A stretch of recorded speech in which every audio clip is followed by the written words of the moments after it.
الله أكبر الله أكبر ولله الحمد الله أكبر الله أكبر الله أكبر لا إله إلا الله الله أكبر الله أكبر ولله الحمد الله أكبر الله أكبر الله أكبر لا إله إلا الله الله أكبر الله أكبر ولله الحمد الله أكبر الله أكبر الله أكبر لا إله إلا الله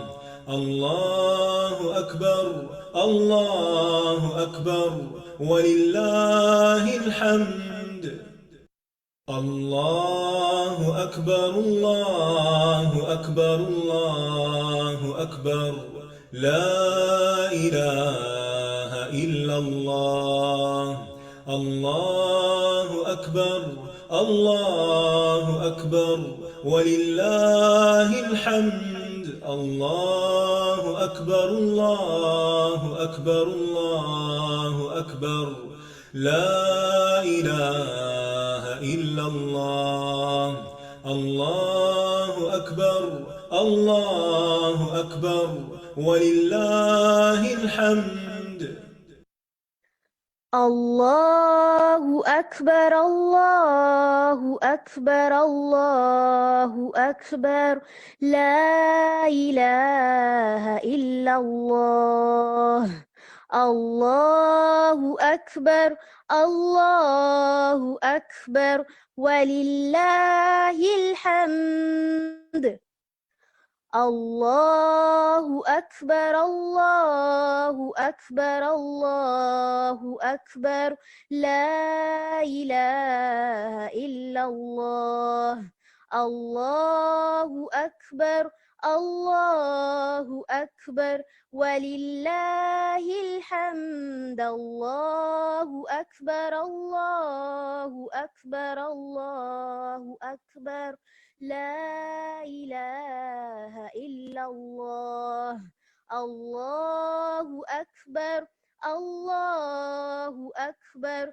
ولله الحمد الله أكبر الله أكبر الله أكبر لا إله إلا الله الله أكبر الله أكبر ولله الحمد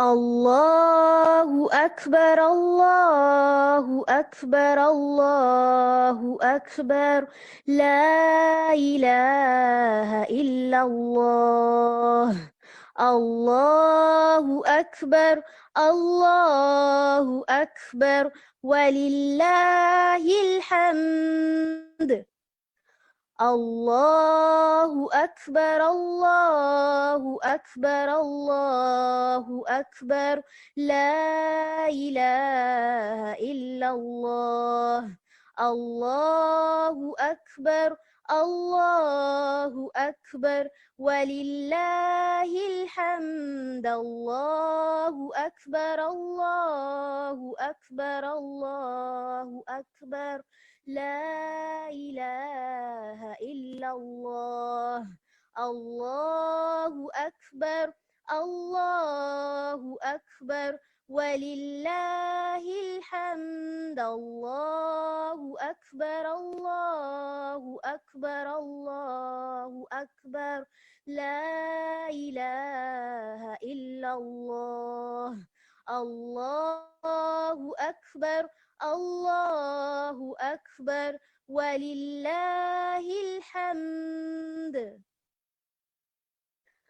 الله أكبر الله أكبر الله أكبر لا إله إلا الله الله أكبر الله أكبر ولله الحمد الله أكبر الله أكبر الله أكبر لا إله إلا الله الله أكبر الله أكبر ولله الحمد الله أكبر الله أكبر الله أكبر لا إله إلا الله الله أكبر الله أكبر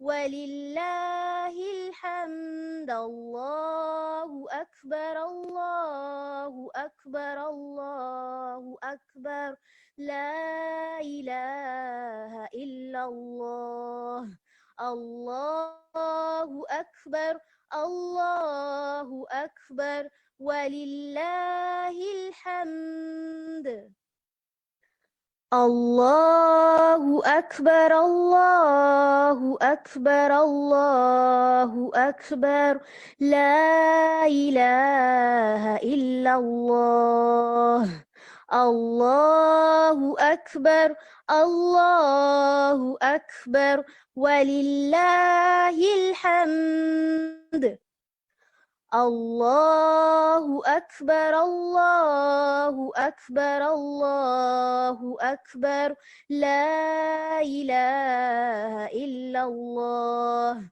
الله أكبر الله أكبر ولله الحمد الله أكبر الله أكبر الله أكبر لا إله إلا الله الله أكبر الله أكبر ولله الحمد الله أكبر الله أكبر الله أكبر لا إله إلا الله الله أكبر الله أكبر ولله الحمد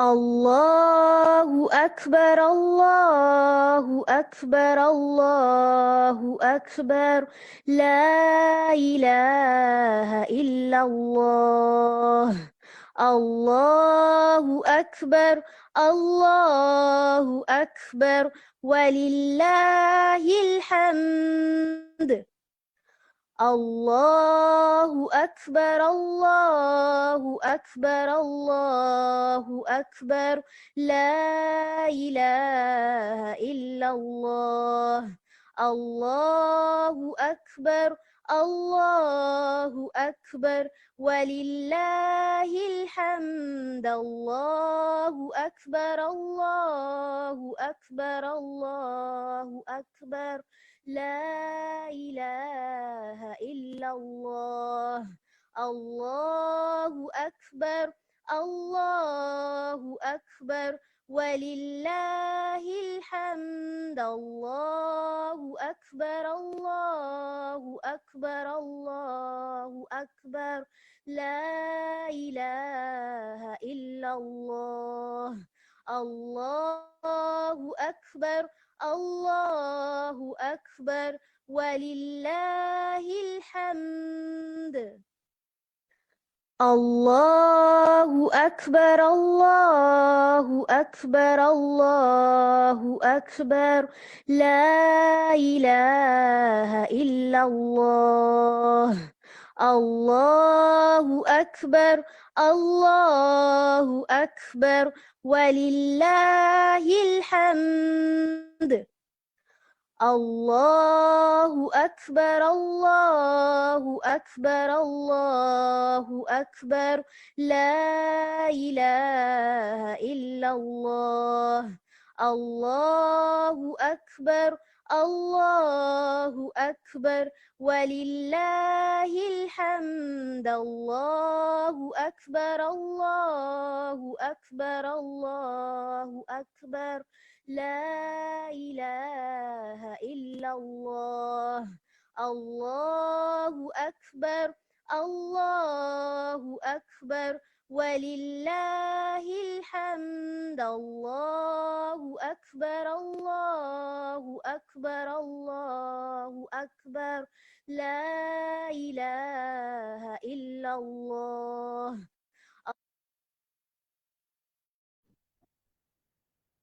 الحمد لله المحمود بكل لسان المعبود في كل زمان اختص وحده بالبقاء وكتب على جميع الخلائق الفناء. ہر قسم کی حمد اللہ کے لیے ہے جس کی حمد ہر زبان سے کی جاتی ہے اور ہر زمانے میں اس کی عبادت کی جاتی ہے۔ وہ اکیلا ہی باقی اور قائم رہنے کے ساتھ خاص ہے اور باقی تمام مخلوقات کے ساتھ اس نے فنا کو لازم کر دیا ہے۔ السلام علیکم ورحمۃ اللہ وبرکاتہ۔ اہلاً و سہلاً و مرحبا بکم۔ آج ہمارا صحیح البخاری کورس کا ڈے 9 ہے۔ آپ سب کو بہت بہت خوش آمدید کہتی ہوں، اور یہ ہے کہ انشاءاللہ ہم سٹارٹ کرتے ہیں سب سے پہلے عربک ٹیکسٹ ریڈنگ سے انشاءاللہ۔ زیبا ہماری آج کی ہوسٹ ہیں۔ زیبا دکھائیے سلائیڈ 1۔ اس میں حدیث جو ہے وہ 303 ہے۔ جی مائکس آپ کے کھول دیتے ہیں اور دیکھتے ہیں کہ پھر کن کے ہینڈز جو ہیں وہ ریزڈ ہیں۔ جی تو سب سے پہلے جو ہے وہ سہرش انصاری، آپ کا ہاتھ کھڑا ہے، آپ پڑھیے گا یہاں تک الصلاۃ تک، ٹھیک ہے، جہاں سوال مکمل ہو رہے ہیں۔ شروع کیجیے۔ بسم اللہ الرحمن الرحیم۔ السلام علیکم ورحمۃ اللہ وبرکاتہ۔ باب وعلیکم السلام الاستحاضة۔ ورحمۃ اللہ حدثنا وبرکاتہ۔ حدثنا عبد الله بن يوسف قال أخبرنا مالك عن هشام بن عروة عن أبيه عن عائشة أنها قالت فاطمة بنت أبي حبيش لرسول الله صلى الله عليه وسلم يا رسول الله إني لا أطهر أفأعد الصلاة۔ ٹھیک ہے، اس کو لاسٹ والے کو دوبارہ پڑھیے، لاسٹ والے کو دوبارہ پڑھیں۔ افا ادع الصلاح، پڑھیے یہ آخری جو، أفأعد الصلاة ٹھیک ہے، اور ایک دفعہ اور پڑھیے۔ أفأعد الصلاة۔ افا ادع الصلاح، ٹھیک ہے، الحمدللہ، ویری گڈ۔ نیکسٹ جو ہیں وہ ہیں افشا اشفاق، آپ پڑھیے۔ جی بسم اللہ الرحمن الرحیم۔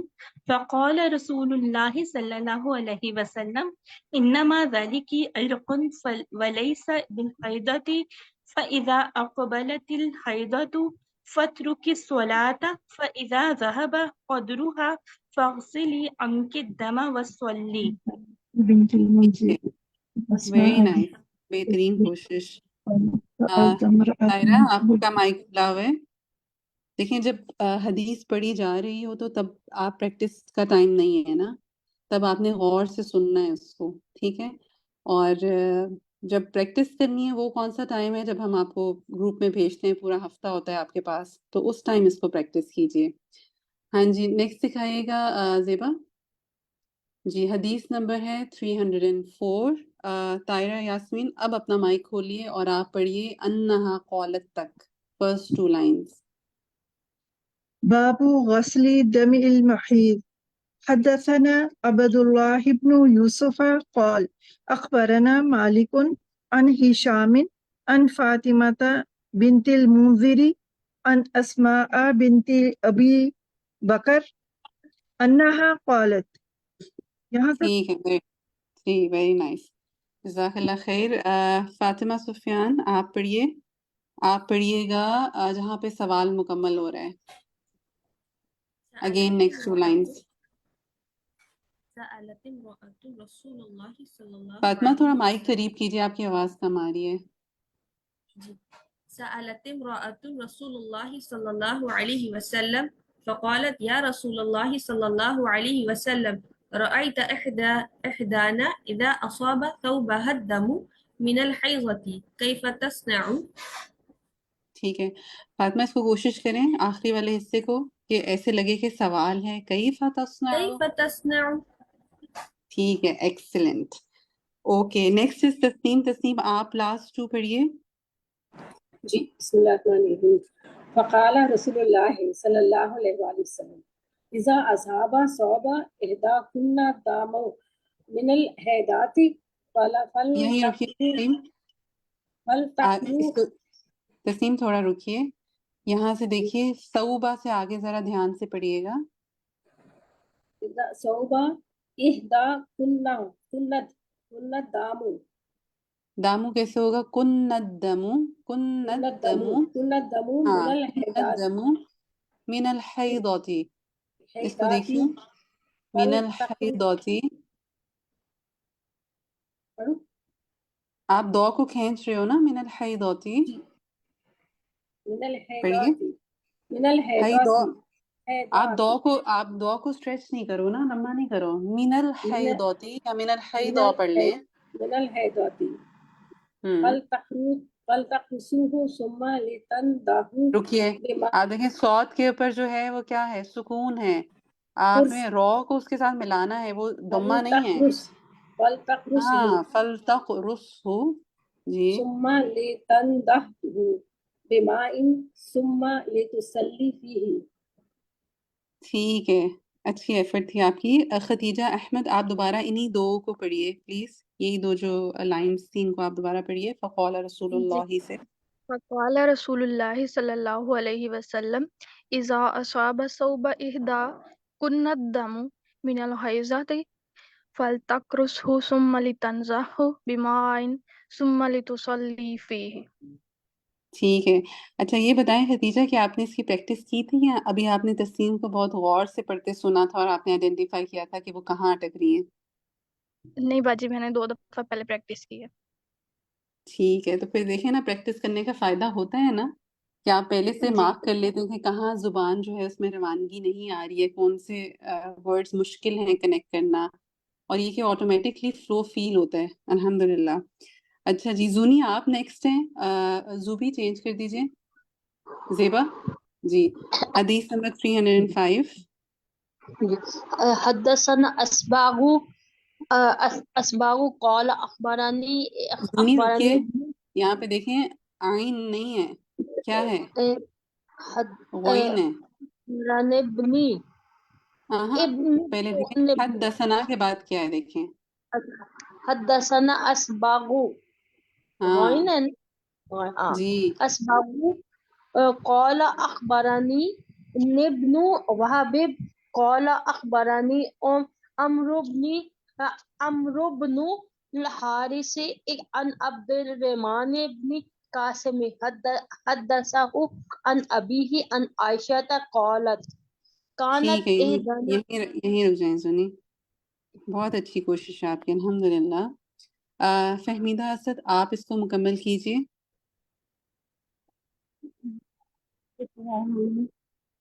كانت إحدانا تهيد ثم تكتسس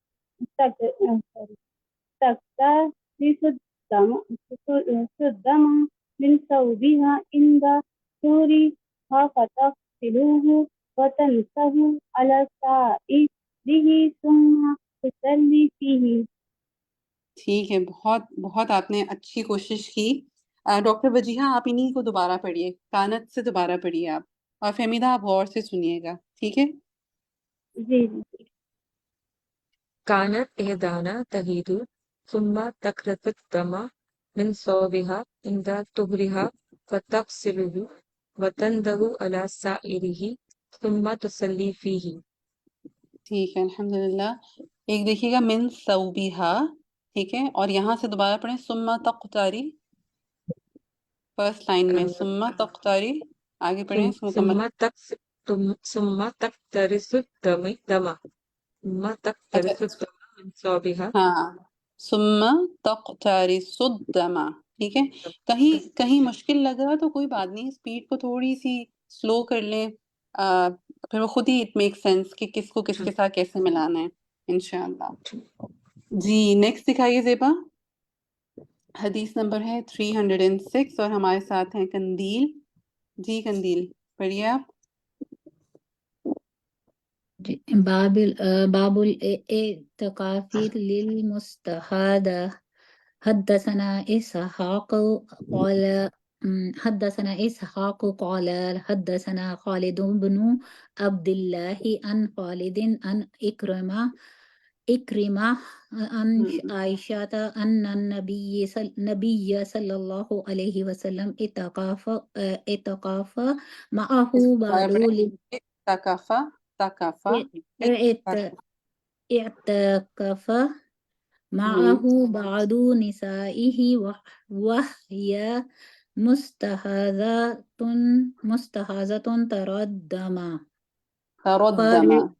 فتردم. نہیں فانی کے لیے میں آپ سے کہتی ہوں کہ تردمہ کہ رو کو دال کے ساتھ پوز سے نہ ملائے نا، تردمہ. اچھا یہ کیا مشکل ہوتی ہے آپ کو؟ سب کو میں نے دیکھا آپ لوگ اکثر اٹک جاتے ہیں، جیسے اوپر فرسٹ ٹائم میں دیکھیں حدثنا خالدبنو، مطلب آپ لوگ خالدو کر کے پھر ابنو، مطلب مشکل لگتا ہے، یہاں پریکٹس نہیں کی آپ نے؟ نہیں، اصل میں اسکرین پہ وہ ایک دم سے مجھے فلیش پڑ رہے ہوتے ہیں. میرا آئی سائٹ کا وہ ہے، وائٹامن B12 کے انجیکشن لگتے ہیں، تو وہ اس وجہ سے مجھے تھوڑا سا اسکرین پہ پڑھتے ہوئے پرابلم ہوتی ہے. اچھا نہیں میں ان جنرل کہہ رہی تھی، صرف آپ کو نہیں کہہ رہی تھی، کہ ان جنرل میں نے دیکھا ہے کہ جہاں ملانا ہوتا ہے نا وہاں آپ کو مشکل لگتا ہے. تو اس کا مطلب ہے کہ ایک مشکل آپ سب نے آئیڈینٹیفائی کی ہوئی ہے اپنی نا، تو اس کو پریکٹس کریں گے. دبنو کوئی بات نہیں، آپ سلو پازز لے کے اس کو ملا لیں پہلے، اور پھر زبان پہ انشاءاللہ وہ آٹومیٹکلی رواں ہو جائے گا. اچھا جی ناظر سرتاج آپ آگے سے پڑھیے. فربما ربما وضعت التستا تحتها من الدم وزعم اس کو دیکھیں، اس کو رکیے. منت دامی کیسے ہوگا؟ منت دمی من الدمی وزعم اکرامت ان عائشة رأت ماء الأسفر فقالت كأن هذا شيء كانت ولا تجده. اس کو بریک نہ کریں نا، وہ مطلب بدل جاتا ہے ایک دم سے نا. ہاذا شیء کانت فلانۃ تجدہ، ٹھیک ہے؟ مطلب بیچ میں کسی لفظ کے بہت زیادہ پاز نہ دیں، کوشش کریں. ٹھیک ہے نیکسٹ دکھائیے زیبا. حدیث نمبر ہے 310، یہ آج کی لاسٹ وہ ہے. آپ حمیرہ طاہر پڑھنا شروع کیجئے. باب الطيب للمرأة عند غسلها من المحيض. عن أم أتية قالت كنا ننهى أن نحد على ميت فوق 3 إلا رکیے على. حمیرہ اس کو دوبارہ پڑھیے. کنا نہیں ہے، دوبارہ یہاں سے دیکھ کے اتنا ہی حصہ صرف دوبارہ پڑھیے. کیا ہے؟ کنا نہیں ہے، کنا ننهى أن نحد على ميت فوق 3 إلا على زوج 4 أشهر و10 ولا نكتحل ولا نتطيب ولا نلبس ثوبا مصبوغا إلا ثوب عصب. ٹھیک ہے الحمدللہ. یہیں رک جائیے. سارہ عبد الواحد آپ آگے پڑھیے.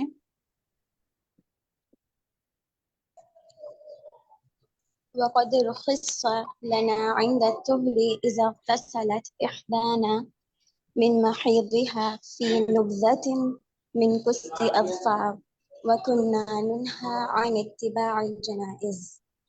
ٹھیک ہے، جہاں سے آپ نے شروع کیا تھا نا اس وہاں سے دوبارہ پڑھیں. فرسٹ 2 ورڈز دوبارہ پڑھیں. وقد رخص لنا. ٹھیک ہے، خاص صوت کے ساتھ نہیں مل رہا ہے. وقد رخص لنا. رخ سولانا، ٹھیک ہے الحمدللہ. ٹھیک ہے جناب، بہترین کوشش. 1 منٹ ہمارے پاس ہے، اور نیکسٹ سلائڈ دکھائیے اور یہ بتائیے کہ آپ نے پچھلی کلاس میں جو سیکھا تھا وہ آپ نے کس کے ساتھ شیئر کیا تھا، اور کیا شیئر کیا تھا یہ بھی بتائیے. کون بتائے گا آج؟ شاہدہ پروین آپ بتائیں گی؟ ہیرا طارق کیا آپ بتائیں گی؟ شاہدہ پروین. جی بتائیے آپ. جی میں نے اس میں سے جو پیریڈ وغیرہ کا سب آ رہا تھا اپنی بیٹی کے ساتھ اور اپنے نیس کے ساتھ شیئر کیا اور ان کو بتایا. اور خاص کر جو نہانے کا حکم، جیسے ہم لوگوں کو یہ چیز بری لگتی تھی نا کہ عورت کے سامنے بھی نہ ہو، لیکن جو کہ زمانے قدیم سے تو حمام میں جو لوگ نہاتے تھے، ایون ابھی بھی جو ٹرکی ہم لوگوں نے ٹرپ کی ہیں، میں تو نہیں لیکن باقی جن لوگوں نے وہ مجھے بتا رہی تھیں کہ وہ کس طرح اپنا کپڑے کو لپیٹ کے تو کرتی ہیں. تو وہ پھر میں اس سے ریلیٹڈ ان کو کر کے بتا رہی تھی، تو وہ پھر کہہ رہی تھی دیکھیں کہ آپ ہمیں اس طرح کہتی تھیں کہ اب آپ نے، میں نے کہا اب ہم بھی تو سیکھ رہے ہیں نا، تو ہمیں کیا پتا، ہمیں تو حضرت موسیٰ کے واقعے سے پھر ان کو وہ حضرت موسیٰ کا واقعہ جو میں نے سنایا تو وہ اس پہ حیران ہو رہی تھی کہ کس طرح وہ پتھر لے کر ان کے کپڑے بھاگ گیا. تو الحمدللہ بچیوں کو جیسے ان چیزوں سے بہت ایسے ہوتا ہے کہ بھئی ان کو جب بتایا جائے تو وہ اسے اچھے طریقے سے، یعنی اپنے طریقے سے بھی وہ کرتی ہیں اور پھر دونوں طریقے سے جیسے نا. تو بہت ایسے اچھا لگا کہ بھئی ہم کسی کے ساتھ شیئر کر رہے ہیں، اور جیسے 1-2 بیوہ تھیں ان کے لیے اس کے ساتھ شیئر کیا کہ دیکھیں ہم لوگوں کو اس ٹائم پہ پتہ نہیں ہوتا کہ ہم نے کیا کرنا ہوتا ہے، لیکن انشاءاللہ ہم فیوچر میں جس کے پاس کچھ ایسا معاملہ ہو جائے تو ہمیں بتانا چاہیے اور ہم سب کو پتہ ہونا چاہیے. الحمدللہ آپ سب لوگوں کا بہت جزاک اللہ خیر. الحمدللہ. یا کی چلیے جناب، اب شروع کرتے ہیں اپنا نیکسٹ سیگمنٹ جو کہ ہے آپ کا لیسن ٹائم. آج انشاءاللہ ہم دیکھیں گے حدیث نمبر 314 سے 322 سے تک. تو چلیے شروع کرتے ہیں. اوور ٹو یو ناؤ زیبا.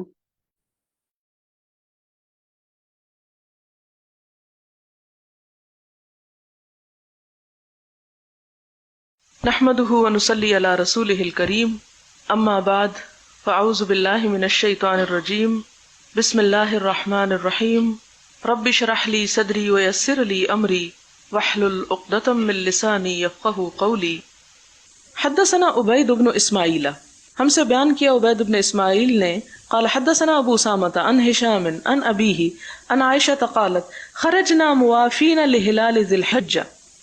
حضرت عائشہ کہتی ہیں کہ ہم نکلے موافینا یعنی مستقبلینا، ارادہ کرنے والے، جانے والے، لہلال ذی الحجہ، ذی الحج کے چاند کے لیے، یعنی ذی الحج کا جب چاند نظر آنے والا تھا تو ہم حج کے ارادے سے نکلے. کہا یہ جاتا ہے کہ 25 ذی القعدہ کو آپ نکلے تھے، ذی الحج سے تقریباً 5 دن پہلے. فقال رسول اللہ صلی اللہ علیہ وسلم، تو جب ہم حج پہ جا رہے تھے تو آپ صلی اللہ علیہ وسلم نے فرمایا من احبا، جو کوئی چاہے، ان یحلل بعمرۃ، کہ وہ احرام پہنے عمرے کا، فلیحلل، تو چاہیے کہ وہ احرام پہن لے یعنی نیت کر لے. فانی لولا انی اہدیت، اہدیت یہاں ہدی لے جانا ہے، کہ اگر میں قربانی ساتھ نہ لایا ہوتا لاحللت بعمرۃ، تو میں بھی عمرے کا ہی احرام باندھتا. فاحل بعضهم بعمرۃ، تو بعض صحابہ کرام نے کیا کیا، عمرے کی نیت کر لی. وَأَحَلَّ بَعْضُهُمْ بِحَجٍّ، اور بعض نے حج کی نیت کی. اور حج کی نیت سے مراد یہاں کیا ہے کہ وہ عمرے کے بغیر حج فرد کی نیت تھی یہ، اور اس میں بھی وہ ساتھ قربانی لے کے جا رہے تھے. وَكُنْتُ، اور میں، انا میں، ممن احل بعمرۃ، ان لوگوں میں شامل تھی جنہوں نے عمرے کا احرام پہنا تھا. فَأَدْرَكَنِي يَوْمُ عَرَفَةَ، تو پا لیا مجھ کو عرفہ کے دن نے، یعنی عرفات کا دن آ پہنچا. وَأَنَا حائض، اور میں حائضہ تھی. فشکوت الی النبی صلی اللہ علیہ وسلم، تو میں نے اپنی حالت کی شکایت کی نبی صلی اللہ علیہ وسلم سے. فقالا، آپ نے فرمایا دعی عمرتکی، اپنا عمرہ چھوڑ دو، اب عمرے کا احرام ختم کر دو. وانقضی رأسکی، سر کھول لو. وامتشطی، کنگھی کرو. واہلی بحج، اور حج کی نیت کر لو، یعنی احرام کھول دو پہلے والا، بال کھول دو اور دوبارہ سے احرام پہنو، نیت کرو کس چیز کا، حج کا. ففعلت، تو میں نے ایسا ہی کیا. حتی اذا کان لیلۃ الحسبۃ، یہاں تک کہ جب لیلۃ الحسبہ تھی یعنی وادی محسب کی رات ہوئی.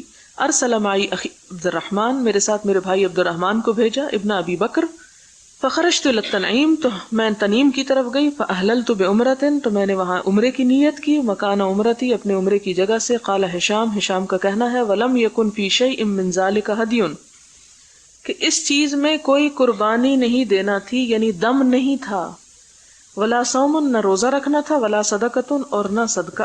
آپ کو معلوم ہے یہ بات اس لیے کی گئی ہے آخر میں وضاحتی، آپ نے قرآن پاک میں پڑھا ہوگا کہ جو شخص عمرے یا حج کا ارادہ کرے، احرام پہن لے، پھر راستے میں روک دیا جائے یا اس کو کوئی بیماری ہو جائے اور وہ عمرہ نہ کر سکے، وہاں نہ پہنچ سکے، احرام کھول دے، تو اس کو کیا کرنا ہوگا؟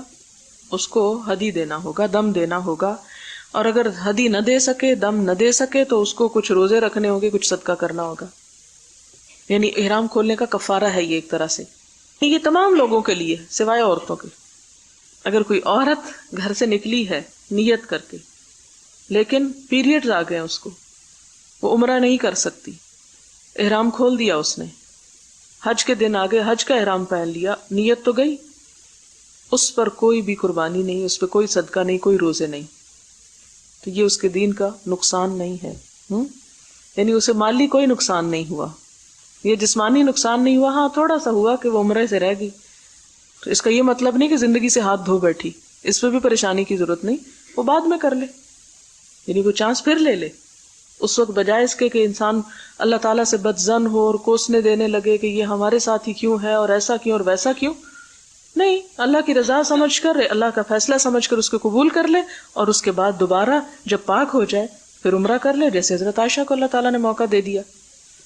باب مخلقۃ وغیر مخلقۃ، باب مخلقہ ٹکڑا اور غیر مخلقہ بغیر تخلیق کیا ہوا، مخلقہ تخلیق کیا ہوا کہہ سکتے ہیں، بوٹی کے معنوں میں آتا ہے، وغیر مخلقہ اور ادھورا۔ اب اس کا حیض سے کیا تعلق ہے؟ مراد اس سے یہ ہے کہ جب ایک عورت پریگننٹ ہو جاتی ہے اور پریگننسی اس سٹیج پہ آ جاتی ہے جب نطفہ مخلقہ میں بدل جاتا ہے، اس صورت میں اگر کسی کو پیریڈز آ جائیں تو وہ کیا کرے گی؟ یعنی پریگننسی کی حالت میں اگر بلیڈنگ شروع ہو جائے تو وہ بلیڈنگ کون سی بلیڈنگ ہوگی؟ یہ مسئلہ ہے یہاں درپیش۔ یعنی عام دنوں میں تو جو خون آئے گا وہ حیض کا ہوگا یا استحاضہ کا ہوگا، لیکن اگر کوئی عورت پریگننٹ ہو چکی ہے تو آپ کو معلوم ہے کہ اس کے بعد مینسز نہیں آتے، اس کو خون رک جاتا ہے، کیونکہ وہی خون اس بچے کی غذا ہو جاتا ہے، ایک طرح سے اس کی تخلیق میں اور اس کی پرورش میں کام آتا ہے۔ لیکن بعض اوقات کسی بیماری کی وجہ سے، کسی عذر سے یا کسی وجہ سے بھی پریگننٹ خواتین کو بھی پیریڈز شروع ہو جاتے ہیں، کیا وہ پیریڈز شمار ہوں گے یا کچھ اور شمار ہوگا؟ کیا اس میں وہ نماز پڑھے گی یا چھوڑ دے گی؟ کیا ہوگا؟ اور آپ نے دیکھا ہوگا عموماً خواتین انہی مسئلوں کی لا علمی کی وجہ سے زندگی ایک بے چینی میں گزارتی ہیں۔ جب نماز نہیں پڑھنی ہوتی بعض اوقات پڑھ لیتی ہیں، جب پڑھنی چاہیے تو نہیں پڑھتی، اور نہ پڑھنے کی وجہ سے بمشکل مہینے میں عادت ہوتی ہے نماز کی، کتنے میں پھر چھوٹ جاتی ہے اور پھر نماز کی عادت چلی جاتی، اور پھر خاص طور پر اس لیے بھی چلی جاتی ہے کہ وہ ان کو تسلی نہیں ہوتی کہ ہم پاک ہیں کہ ناپاک ہیں، اور خصوصاً جب پریگننسی میں اگر کسی کے ساتھ ایسا ہو جائے تو اس صورت میں وہ کیا کرے؟ میرے خیال ہے آپ میں سے بہت سے لوگوں کو نہیں پتا ہوگا، چلے اب پتا کر لیتے ہیں کیا کہتے ہیں۔ حدثنا مسدد قال حدثنا حماد عن عبید اللہ ابن ابی بکر عن انس ابن مالک عن النبی صلی اللہ علیہ وسلم قال، نبی صلی اللہ علیہ وسلم نے فرمایا، ان اللہ عز وجل، کہ اللہ تعالیٰ نے وکل بالرحم، مقرر کر رکھا ہے رحم پر، ملکن، ایک فرشتہ۔ آپ کو پتا نا آنکھ کی حفاظت کے لیے 7 فرشتے ہیں، اسی طرح عورت کے رحم کی حفاظت یا اس میں جو کچھ ہوتا ہے اس پر ایک فرشتہ مقرر ہے۔ وہ کیا کہتا ہے؟ یا رب نطفتن، جب رحم میں کوئی نطفہ آ جاتا ہے تو کہتا ہے اے رب نطفہ آ گیا۔ پھر جب نطفہ خون بنتا ہے، جمع ہوا خون، تو کہتا ہے یا رب علقہ، کہ اب یہ جمع ہوا خون بن گیا ہے۔ پھر وہ جمع ہوا خون جب بوٹی کی شکل اختیار کرتا ہے تو کہتا ہے یا رب مضغہ، مضغہ کا مطلب ہوتا ہے چبانا، یعنی اتنا سائز ہو جائے جتنا ایک بوٹی کا سائز ہوتا ہے۔ جب اس سے آگے پھر وہ مخلقہ اور غیر مخلقہ پورا مکمل وہ صحیح بن جاتا ہے یا ناقص ہوتا ہے، یعنی جب وہ اس کی پوری ایک شیپ آ جاتی ہے اس بچے کی، تو کیا کہتا ہے فَإِذَا أَرَادَ أَن يَقْضِيَ خَلْقَهُ، یعنی وہ بچے کی شیپ مکمل ہو جاتی ہے، جب ابھی اس کی گروتھ نہیں ہوئی، گروتھ ہونے والی ہے، لیکن یہ مرحلے طے ہو چکے ہوتے ہیں جب، یعنی نطفہ، علقہ سے مضغہ کے بعد اگلی سٹیج ہے جس میں وہ ایک پورا انسان بن چکا ہوتا ہے، خواہ وہ بہت چھوٹا ہی کیوں نہیں ہوتا۔ اس موقع پہ کیا ہوتا ہے؟ اراد ان یقضی، کہ اللہ تعالیٰ نے ارادہ کر لیا، ان یقضی خلقہ، کہ اس تخلیق کو مکمل کر دے، پورا کر دے، نہیں پورا بچہ بنا کے نکالے۔ قال، تو کہتا ہے کون؟ فرشتہ پوچھتا ہے، اذکر ام انثی؟ اب دیکھیں فرشتے کو غیب نہیں پتا، حالانکہ آپ کو پتا ہے کہ بالکل ابتدا میں ہی سیکس الگ ہو جاتی ہے۔ کہتا ہے کہ یا اللہ یہ مرد ہوگا یا عورت ہوگی، شقی ام سعید، بدبخت ہوگا کہ خوش قسمت ہوگا۔ فمر رزق والاجل، اس کے رزق کے بارے میں کیا حکم ہے، کتنا لکھوں، والاجل، اور اس کی موت کا وقت کب لکھوں۔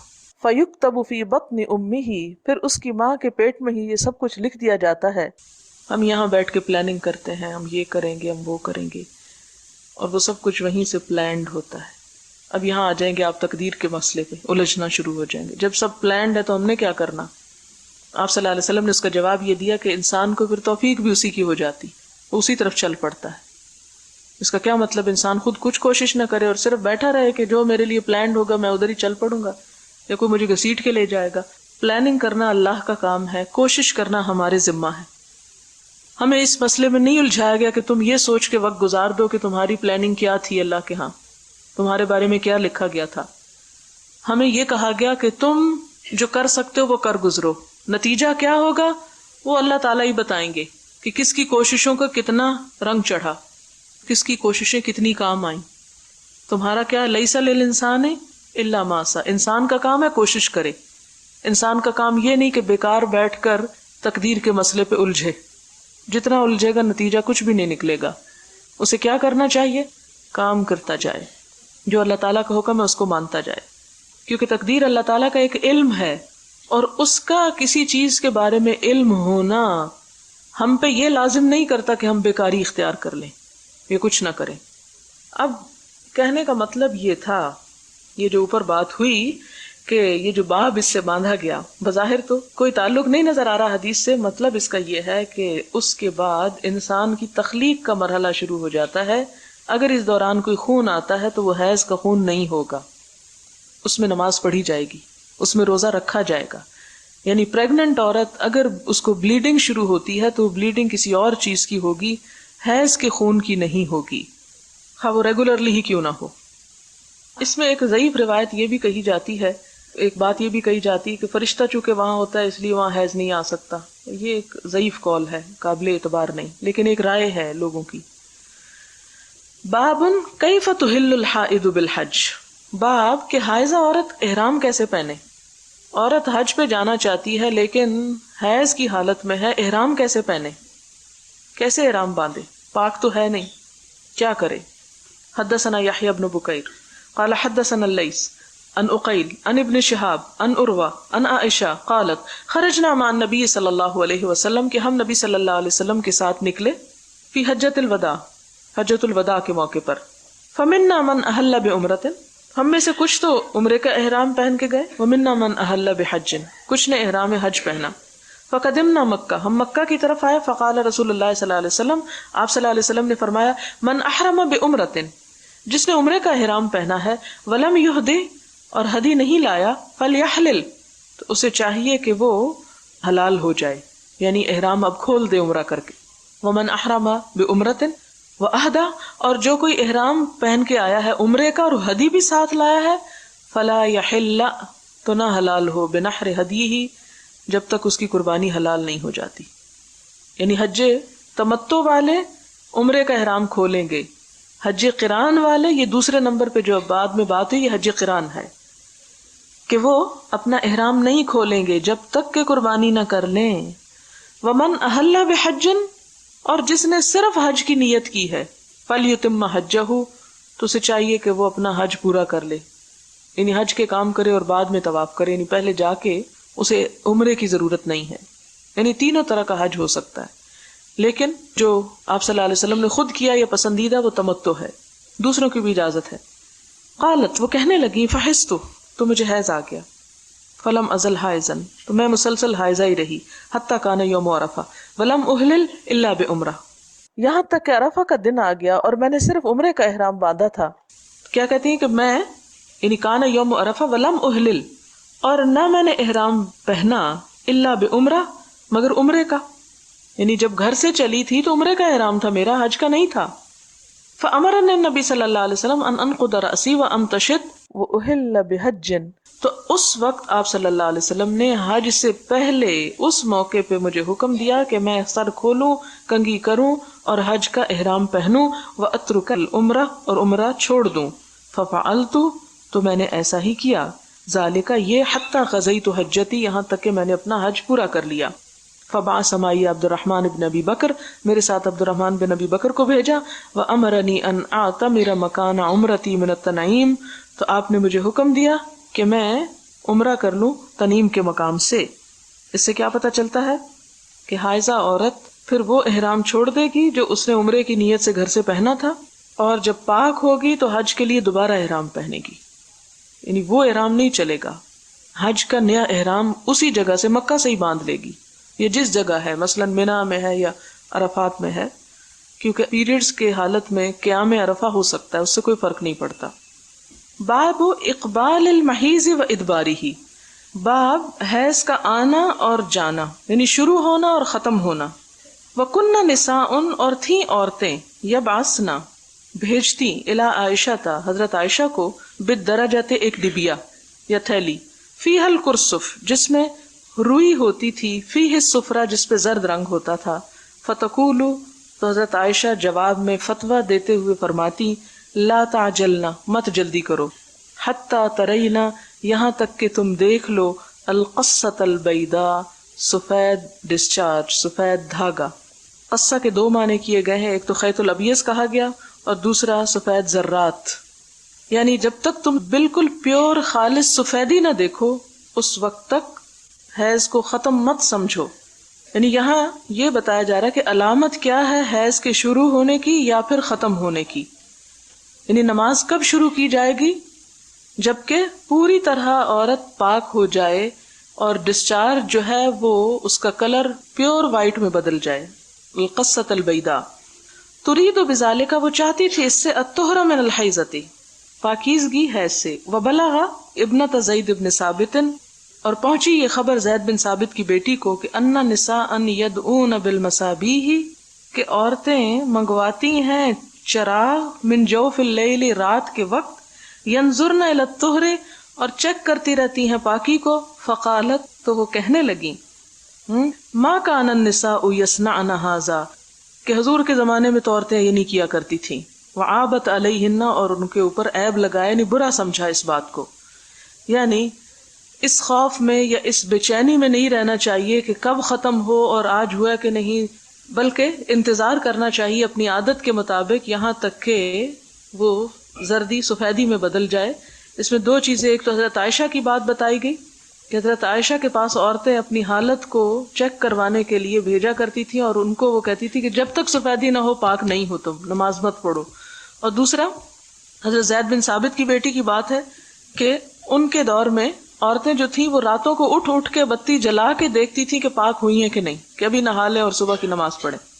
تو فرمایا کہ ایسی اللہ تعالیٰ نے مشقت نہیں ڈالی کہ انسان رات کو اٹھ کے اپنے آپ کو چیک کرتا رہے. حدثنا عبداللہ ابن محمد قال حدثنا سفیان عن ہشام عن ابیہ عن عائشۃ ان فاطمۃ بنت ابی حبیش کانت تستحاض، کہ فاطمہ بنت ابی حبیش کو استحاضہ کی بیماری تھی. فسألت النبی صلی اللہ علیہ وسلم، تو انہوں نے نبی صلی اللہ علیہ وسلم سے پوچھا. فقال، تو آپ نے فرمایا، ذالک عرق، یہ ایک رگ ہے، ولیست بالحیضۃ، یہ حیض نہیں ہے. فاذا اقبلت الحیضۃ، جب حیض آ جائے، فدع الصلاۃ، تو پھر نماز چھوڑنا. یعنی ایون بلیڈنگ اگر کسی کو کبھی ختم نہیں ہوتی تو بھی صرف بلیڈنگ کے شروع ہونے سے حیض نہیں شروع ہوتا جب تک کہ وہ مقرر ایام نہ ہوں. وَإِذَا أَدْبَرَتْ، اور جب وہ گزر جائے حیض، فاغتسلی، تو نہا لے، وصلی، اور نماز پڑھ، یعنی خواہ بلیڈنگ ختم نہ بھی ہو.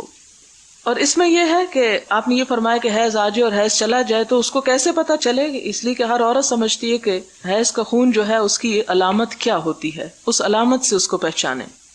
باب لا تقضی الحائض الصلاۃ، باب کہ نہ قضا پڑھے حائضہ عورت نماز کو. یعنی حائضہ عورت جو ہے نماز کی قضا ادا نہ کرے، یعنی جو نمازیں ان دنوں میں چھٹ جاتی ہیں وہ بعد میں قضا نہ پڑھے۔ وقال جابر و ابو سعید ان النبی صلی اللہ علیہ وسلم تدع الصلاۃ، اور یہ بات تو حضرت جابر اور حضرت ابو سعید نے حضور صلی اللہ علیہ وسلم سے روایت کی ہے کہ تدع الصلاۃ، عورت نماز چھوڑ دے، ان دنوں میں نماز نہ پڑھے۔ حدثنا موسیٰ بن اسماعیل قال حدثنا حمام قال حدثنا قتادہ قال حدثتنی معاذہ ان امرأة قالت لعائشہ، ایک عورت نے حضرت عائشہ سے کہا اتجزی احدانا صلاتها، کیا جزا دے گی ہم میں سے ایک اپنی نماز کی، یعنی قضا پڑھے گی، تجزی کا معنی ہے بدلہ دے گی، بعد میں پڑھے گی۔ اذا طہرت، جب وہ پاک ہو جائے گی، یعنی عورت کو کیا پاک ہونے کے بعد نماز پڑھنی ہوگی؟ فقالت، تو حضرت عائشہ نے فرمایا احروریۃ انت، تم حروریہ ہو؟ یہ حروریہ کیا ہے؟ حرورہ ایک علاقے کا نام ہے جہاں پر خوارج تھے۔ خوارج جیسا کہ آپ جانتے ہیں کہ اسلام کے ابتدائی دور میں ایک گروہ تھا جو وجود میں آیا، جن کو خارجی اور خوارج بولا گیا، جنہوں نے اجماع امت سے خروج کیا تھا، امت کے جو بنیادی عقائد سے ان سے الگ ہو گئے تھے۔ ان کے عقائد میں یہ بات شامل تھی کہ عورت حیض کے دنوں میں جو نماز چھوڑتی ہے وہ بعد میں قضا پڑے گی۔ تو جب ایک عورت نے حضرت عائشہ سے یہ پوچھا تو انہیں حیرت ہوئی اور کہا کہ کیا تم اس گروہ سے یا اس فرقے سے تعلق رکھتی ہو جس کا مسلمانوں سے کوئی تعلق نہیں ہے؟ کننا نحید، ہمیں حیض آتا تھا مع نبی صلی اللہ علیہ وسلم، آپ صلی اللہ علیہ وسلم کے ہاں، فلا یأمرنا به، تو آپ ہمیں کبھی بھی اسے قضا پڑھنے کا حکم نہیں دیتے تھے۔ او قالت فلا نفعلہ، یا حضرت عائشہ نے فرمایا کہ ہم ایسا نہیں کرتے تھے۔ باب النوم مع الحائض وہی فی ثیابها، حائضہ عورت کے ساتھ سونا حالانکہ وہ اپنے حیض کے کپڑے پہنے ہوئے ہو۔ حدثنا سعد بن حفص قال حدثنا شیبان ان یحیی ان ابی سلمہ ان زینب ابنت ابی سلمہ حدثته ان ام سلمہ قالت، حضرت ام سلمہ کہتی ہیں، اور یہ حدیث پیچھے گزر چکی ہے، میں اسے صرف ریڈ کروں گی۔ حست وانا مع النبی صلی اللہ علیہ وسلم فی الخمیلۃ فانسللت فخرجت منها فاخذت ثياب حیضتی فلبستها فقال لي رسول الله صلى الله عليه وسلم انفست؟ قلت نعم، فدعاني فادخلني معه في الخميلة، قالت وحدثتني ان النبي صلى الله عليه وسلم كان يقبلها وهو صائم وكنت اغتسل انا والنبي صلى الله عليه وسلم من اناء واحد من الجنابة، قالت وحدثتني سے دوسری بات ہے کہ نبی صلی اللہ علیہ وسلم سے وہ روایت کرتی ہیں کہ کان یقبلها، کہ وہ ان کو کس کرتے تھے حالانکہ وہ روزے کی حالت میں ہوتے تھے۔ وکنت اغتسل انا، اور میں اور نبی صلی اللہ علیہ وسلم غسل فرماتے من اناء واحد، ایک ہی برتن سے، من الجنابت، جنابت سے۔ باب من اتخذ ثياب الحیض سوا ثياب الطہر، باب ثياب الحیض، کپڑے رکھنا حیض کا سوا الگ ثياب الطہر، طہر کے لباس سے، یعنی حیض کے کپڑے الگ رکھنا اور پاکی کے کپڑے الگ رکھنا۔ اور حیض کے کپڑوں سے مراد صرف وہ مخصوص چیزیں ہیں جو حیض کی حالت میں استعمال کی جاتی ہیں۔ حدثنا معاذ بن فضالۃ قال حدثنا هشام ان یحیی ان ابی سلمہ ان زینب ابنت ابی سلمہ ان ام سلمہ قالت بین انا مع النبی صلی اللہ علیہ وسلم مستجعۃ فی خمیلۃ حست، وہی حدیث ہے، فانسللت فاخذت ثياب حیضتی۔ تو یہ جو الفاظ ہے نا، میں نکلی اور میں نے حیض کے کپڑے پہن لیے، تو اس سے مراد یہ ہے کہ یہ وہ ڈریس ہے جو عام حالت میں نہیں پہنا جاتا۔ مثلاً اگر ایک شخص اسی انڈر ویئر کو دوبارہ استعمال کرتا ہے تو اسے دھو کے پاک صاف کر کے تو کر سکتا ہے، لیکن نیچرلی وہ ڈریس جو ہے وہ عام حالات میں نہیں پہنا جائے گا۔ لیکن اس سے مراد وہ اوپر کا ڈریس نہیں جس پہ کچھ نہ لگا ہو۔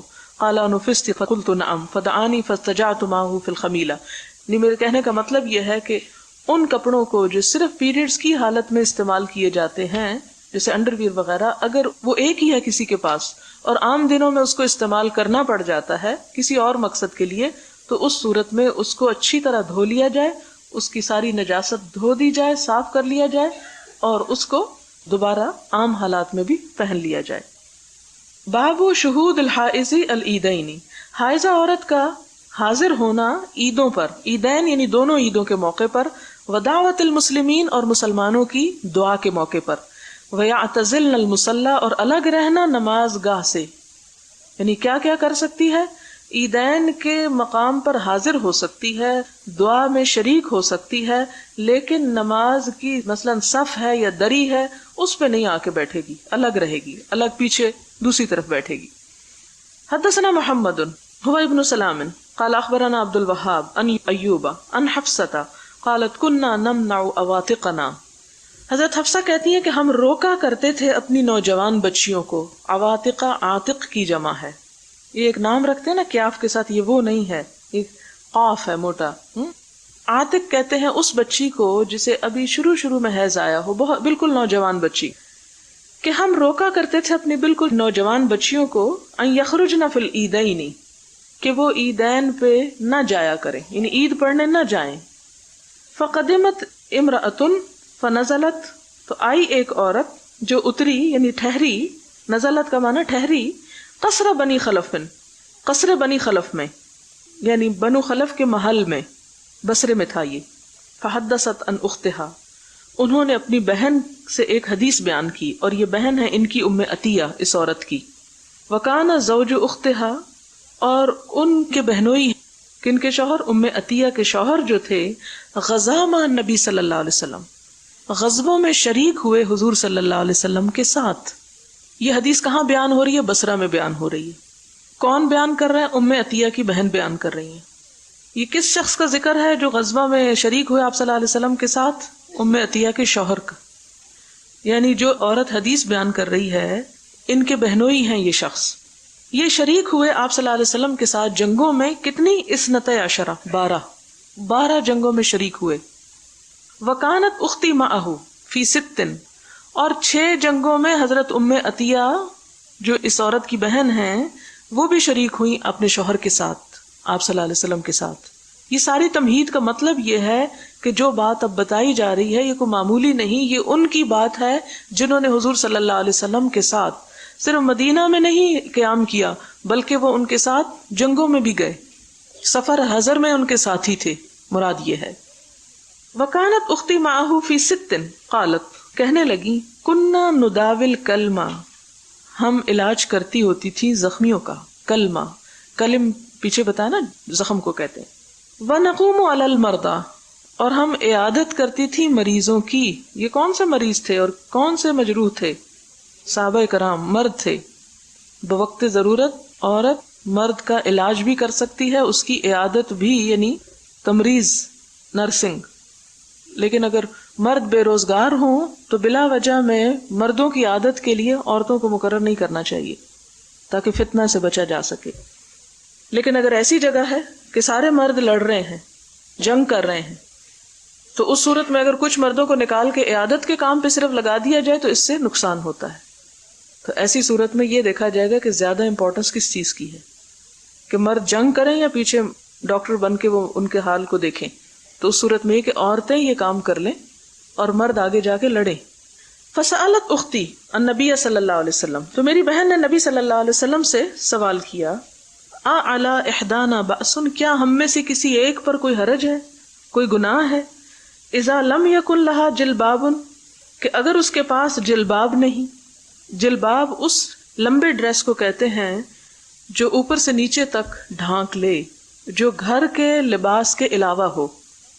یعنی بہت سے لوگ کہتے ہیں نا کہ جیسے ہم گھر میں قمیص شلوار پہنتے ہیں تو یہی کافی نہیں، ہمارا تو قمیص شلوار ڈھیلا ڈھالا ہوتا ہے، کون سی ہم جینز پہن رہے ہیں کہ ہمیں باہر جاتے ہوئے اس کو ڈھانکنا چاہیے. نہیں، جلباب جو ہے لانگ ڈریس ہے، ایسا ڈریس جو گھر کے کپڑوں کو بھی ڈھانپ لے. تو وہ کہنے لگی کہ اے اللہ کے رسول صلی اللہ علیہ وسلم، اگر ہمارے میں سے کسی کے پاس اگر جلباب نہ ہو، یعنی وہ بڑی چادر نہ ہو، اللہ تخرج، کہ وہ نہ نکلے، یعنی وہ گھر سے ہی نہ نکلے. اگر جلباب نہیں تو گھر ہی بیٹھی رہے عید کے موقع پر. قال، آپ صلی اللہ علیہ وسلم نے فرمایا، لتلبسها صاحبتها من جلبابها، چاہیے کہ پہنا دے اس کو اس کی سہیلی اپنے جلباب میں سے، یعنی گھر نہ بیٹھے. جلباب نہیں تو یہ بہانہ کر کے کہ ہمارے پاس کپڑے ہی نہیں باہر نکلنے کا اس لیے ہم گھر بیٹھے ہیں، نہیں، اسے پھر بھی نکلنا چاہیے. ٹھیک ہے، آپ نے عورتوں پہ فرض نہیں کیا کہ وہ ضرور عید پڑھیں، لیکن انتہا درجے کی تاکید کی ہے. یہاں تک کہ ایک عورت نے کہا جلباب ہی کوئی نہیں، کپڑا ہی نہیں ہے جو باہر پہن کے جانے کا ہو، تو اب تو ہمیں معاف کر دیا جائے. آپ نے فرمایا نہیں، اپنی سہیلی کی چادر میں لپٹ کے چلی جائے، دوسری سے ادھارا مانگ لے، لیکن نکلے. وَلْتَشْهَدِ الْخَيْرَ، اور چاہیے کہ حاضر ہو خیر کے کام میں. یہ اتنی کیوں تاکید ہے کہ خیر میں حاضر ہو؟ اس لیے کہ جو بڑی گیدرنگز ہوتی ہیں جہاں لوگ اجتماعی طور پہ عبادت کرتے ہیں، جہاں اجتماعی طور پر لوگ اللہ کا ذکر کرتے ہیں، جہاں اجتماعی طور پر بہت سے لوگ دعا مانگتے ہیں، ان مجلسوں کی برکت سے کوئی محروم نہ رہے. وہ بھی محروم نہ رہے کہ جو لباس کی کمی کی وجہ سے گھر پہ، کیونکہ باہر نکلنا ہے جلباب پہننا ہے، اب جلباب نہیں تو گھر ہی رہتے ہیں. کہا نہیں، پھر بھی نکلو، کسی کا لے لو. اور کیوں نکلو؟ وَلْتَشْهَدِ الْخَيْرِ، خیر، نیکی اور بھلائی کے کام میں حاضری دو. اب اس سے کیا پتہ چلتا ہے کہ عورت کو خیر کے کاموں کے لیے گھر سے نکلنے کی نہ صرف ہے اجازت کہ نکل سکتی ہے یا نہیں، بلکہ تاکید بھی، تاکیداً کہا جا رہا ہے. ودعوت المسلمین، اور مسلمانوں کی دعا میں. فلما قدمت ام عطیہ، جب ام عطیہ تشریف لائیں، سألتها، تو میں نے ان سے پھر خود پوچھا. یعنی وہ ان سے تو حدیث سن لی سیکنڈ پرسن سے، لیکن پھر کیا کہتی ہیں، وہ جب آئیں تو میں نے پھر ان سے پوچھا، اسمیت النبی صلی اللہ علیہ وسلم. اس سے آپ دیکھیں کہ تحقیق کا انداز کیا تھا، صرف سنی سنائی بات پہ نہیں یقین کر لیتی تھی. حفصہ کہتی ہیں کہ میں نے ان سے پوچھا، اسمیت النبی صلی اللہ علیہ وسلم، کیا تم نے حضور صلی اللہ علیہ وسلم سے خود سنا ہے؟ قالت بے ابی نعم، تو کہنے لگیں کہ میرا باپ قربان ہو آپ پر. بے ابی ساتھ میرے باپ کا یہ محاورہ ہے، میرے ماں باپ قربان آپ پہ. نعم، ہاں میں نے آپ ہی سے سنا ہے. وکانت لا تذکرہ، اور وہ نہ یاد کرتی تھی ان کو، الا قالت، مگر کہتی بے ابی سمعتہ. یعنی حضرت ام عطیہ جب حضور صلی اللہ علیہ وسلم کا ذکر فرمایا کرتی تھی، ان سے کوئی حدیث روایت کیا کرتی، تو صرف یہ نہیں کہتی تھی کہ حضور صلی اللہ علیہ وسلم نے فرمایا، ہمیشہ یہ فرماتی میرے ماں باپ آپ پہ قربان ہوں، آپ نے یہ فرمایا. یہ محبت کا ایک اظہار ہے نا، ایک عقیدت کا. سمعتہ، میں نے آپ صلی اللہ علیہ وسلم سے خود سنا. یقول، آپ فرماتے تھے، تخرج العواتق، نکلا کریں نوجوان بچیاں، وذوات الخدور، اور چادروں والیاں، پردے والیاں، اول عواتق، یا آپ نے فرمایا کہ نوجوان بچیاں ذوات الخدور، جو چادروں میں لپٹی ہوئی ہوں، والحید، اور حیض والی بھی نکلیں. یعنی عام عورتوں کی تو بات ہی کیا، اور نوجوان بچیاں تو نکلیں گی ہی، خواہ ان کے پاس اپنے کپڑے نہیں مانگ کے نکلیں، وہ بھی نکلے جنہیں نماز نہیں پڑھنی. حیض، ولیشہدن الخیر، اور چاہیے کہ حاضر ہوں خیر کے کام میں، خیر میں، نیکی میں، آ کے مشاہدہ کریں، دیکھیں. کیونکہ آپ صلی اللہ علیہ وسلم نے اسی لیے عید کی نماز کو چھوٹی چھوٹی مسجدوں میں پڑھنے سے منع فرمایا اور کہا کہ بڑی جگہوں پہ پڑھو، تاکہ زیادہ سے زیادہ مسلمان جمع ہوں اور کفار پر ان کا روب پڑے. اور آپ دیکھیں کہ ایسی مجلس میں جا کے آپ کچھ بھی نہ کریں، صرف اس کو آپ دور سے دیکھ ہی لیں تو آپ کے دل پہ ایک ہیبت آنے لگے گی. اور پھر اس مجلس پہ جو فرشتوں کا گھیراؤ ہوتا ہے، اور چونکہ کھلے میدان میں پڑھی جاتی، اوپن ایئر میں پڑھی جاتی، اگر بارش ہو رہی ہے تو پھر نہیں. یعنی عام حالات میں پسندیدہ کیا ہے، اوپن ایئر میں پڑھی جائے، میدان میں پڑھی جائے، کسی عمارت میں نہ پڑھی جائے. لیکن اگر مجبوری ہو تو پھر فیصل مسجد ہی کافی ہے. وَلْيَشْهَدْنَ الْخَيْرَ، اصل مقصد کیا ہے کہ مسلمان چھپ کے نہ پڑھیں، نظر آئیں، اور عورتیں کیا کریں، اس کو مشاہدہ کریں، دیکھیں. خواہ نماز نہیں بھی پڑھی تو صرف کھڑے. آپ نے کبھی دیکھا ہوگا کہ خانہ کعبہ کا جب سین آتا ہے، لوگ سجدے میں جا رہے ہوتے ہیں اکٹھے، کیا خوبصورت نظارہ ہوتا ہے. یعنی اس کی تو بات ہی کچھ اور ہوتی. اور بعض اوقات جب انسان حرم میں جاتا ہے تو دل چاہتا ہے کہ ذرا سے ٹھہر کے سجدہ کریں، سب کو دیکھ لیں کہ کیسے سجدہ کر رہے ہیں. اور خاص طور پہ میں ایک آدھ نمازیں اوپر جا کے ضرور پڑھا کرتی ہوں. اوپر سے پھر نیچے کے جو صحن ہے اس میں جو صفیں اور اس کی موومنٹ ہے اس پہ نظر پڑتی رہتی ہے. اور یہ ہے کہ بچوں کو اور ایسے لوگ جو عموماً خود یعنی عذر کی وجہ سے عبادت سے دور ہوں، تو وہ کم از کم کسی کو عبادت کرتے ہی دیکھ لیں، کیونکہ اس سے بھی اللہ یاد آ جائے گا. یعنی انسان جب دیکھتا ہے کہ دوسرے کر رہے ہیں، ورنہ گھر میں بیٹھی عورتیں کیا کرتی رہتی ہیں، جھاڑو دیتی رہتی ہیں اس وقت میں. لیکن اگر نکلنا ہو تو جھاڑو اس سے پہلے بھی ہو سکتا ہے. ودعوت المؤمنین، اور مسلمانوں کی دعا میں. وتعتزل الحید المصلی، صرف اتنی احتیاط کریں کہ حائضہ عورت جائے نماز کے قریب نہ جائیں، مصلی نماز کی جگہ. قالت حفصہ کہنے لگی، فقلت الحیض، حیض والی عورتیں جائیں؟ بڑی حیران ہو کے کہنے لگی وہ بھی جائیں، وہ کیا کرنے جائیں؟ فقالت، تو انہوں نے جواب دیا، الیس تشہد عرفۃ وکذا وکذا، کیا عورت حیض کی حالت میں میدان عرفات میں نہیں جاتی؟ وہ بھی ایک بڑا سین ہوتا ہے دیکھنے کا اور بڑا ہجوم ہوتا ہے، وہاں بھی تو جاتی ہے، حج کر رہی ہوتی ہے اس حال میں، تو اس میں جانے میں کیا حرج ہے؟ وکذا وکذا. اسی لیے ہم دیکھتے ہیں کہ خواتین جو ہیں حضور صلی اللہ علیہ وسلم کے زمانے میں آپ صلی اللہ علیہ وسلم کی مجلس میں بعض اوقات سوال کے لیے آتی تھیں، مسجد میں ہٹ کے بیٹھتی تھیں، جماعت کے ساتھ نماز پڑھا کرتی تھیں، بیمار پرسی کے لیے نکلا کرتی تھیں، جہاد میں مردوں کے ساتھ نکلتی، زخمیوں اور بیماروں کی تیمارداری کے لیے، عید کی نماز، جمعے کی نماز، نماز استسقاء میں، کسوف اور خسوف کی نماز میں، جیسے وہ پیچھے حضرت اسماء کی روایت کے جو بے ہوش ہونے لگی ہجوم سے، وہاں بھی نکلتی تھی. یعنی اجتماعی عبادات کے موقع پر عورت کو نکلنا چاہیے. پھر اس کے بعد اگلا باب ہے باب اذا حاضت فی شہر ثلاث حیض، اگر کسی عورت کو ایک مہینے میں 3 دفعہ حیض آ جائے اس کا کیا حکم ہے، کیا آ سکتا ہے؟ یعنی اگر کسی کی عادت ہے، کیونکہ حیض تو سراسر عادت پر ڈیپینڈ کرتا ہے. اذا حاضت فی شہر ثلاث حیض، 3 دفعہ اگر کسی کو حیض آ جائے، وما یصدق النساء فی الحیض، اور جو تصدیق کر دیں عورتیں ہی حیض کے معاملات میں، والحمل اور حمل میں، یعنی یصدق سچ سمجھا جائے عورت کی بات کو ان معاملات میں. وہ پیچھے آپ نے پڑھا تھا نا کہ عورت کی گواہی آدھی ہے، وہ صرف مالی معاملات کی بات ہے.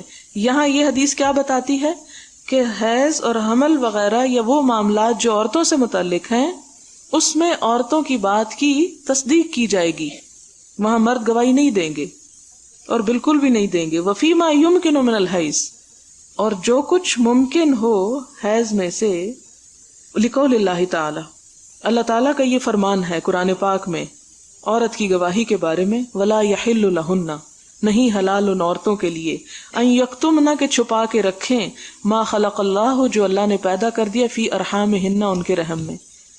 یعنی کوئی عورت اگر اپنے بارے میں یہ بتاتی ہے کہ وہ پریگننٹ ہے تو اس کی بات کو مان لیا جائے گا، یا اگر کہتی ہے میں نہیں ہوں تو بھی مان لیا جائے گا، خواہ وہ ہے تو وہ اللہ کے ہاں مجرم ہے پھر.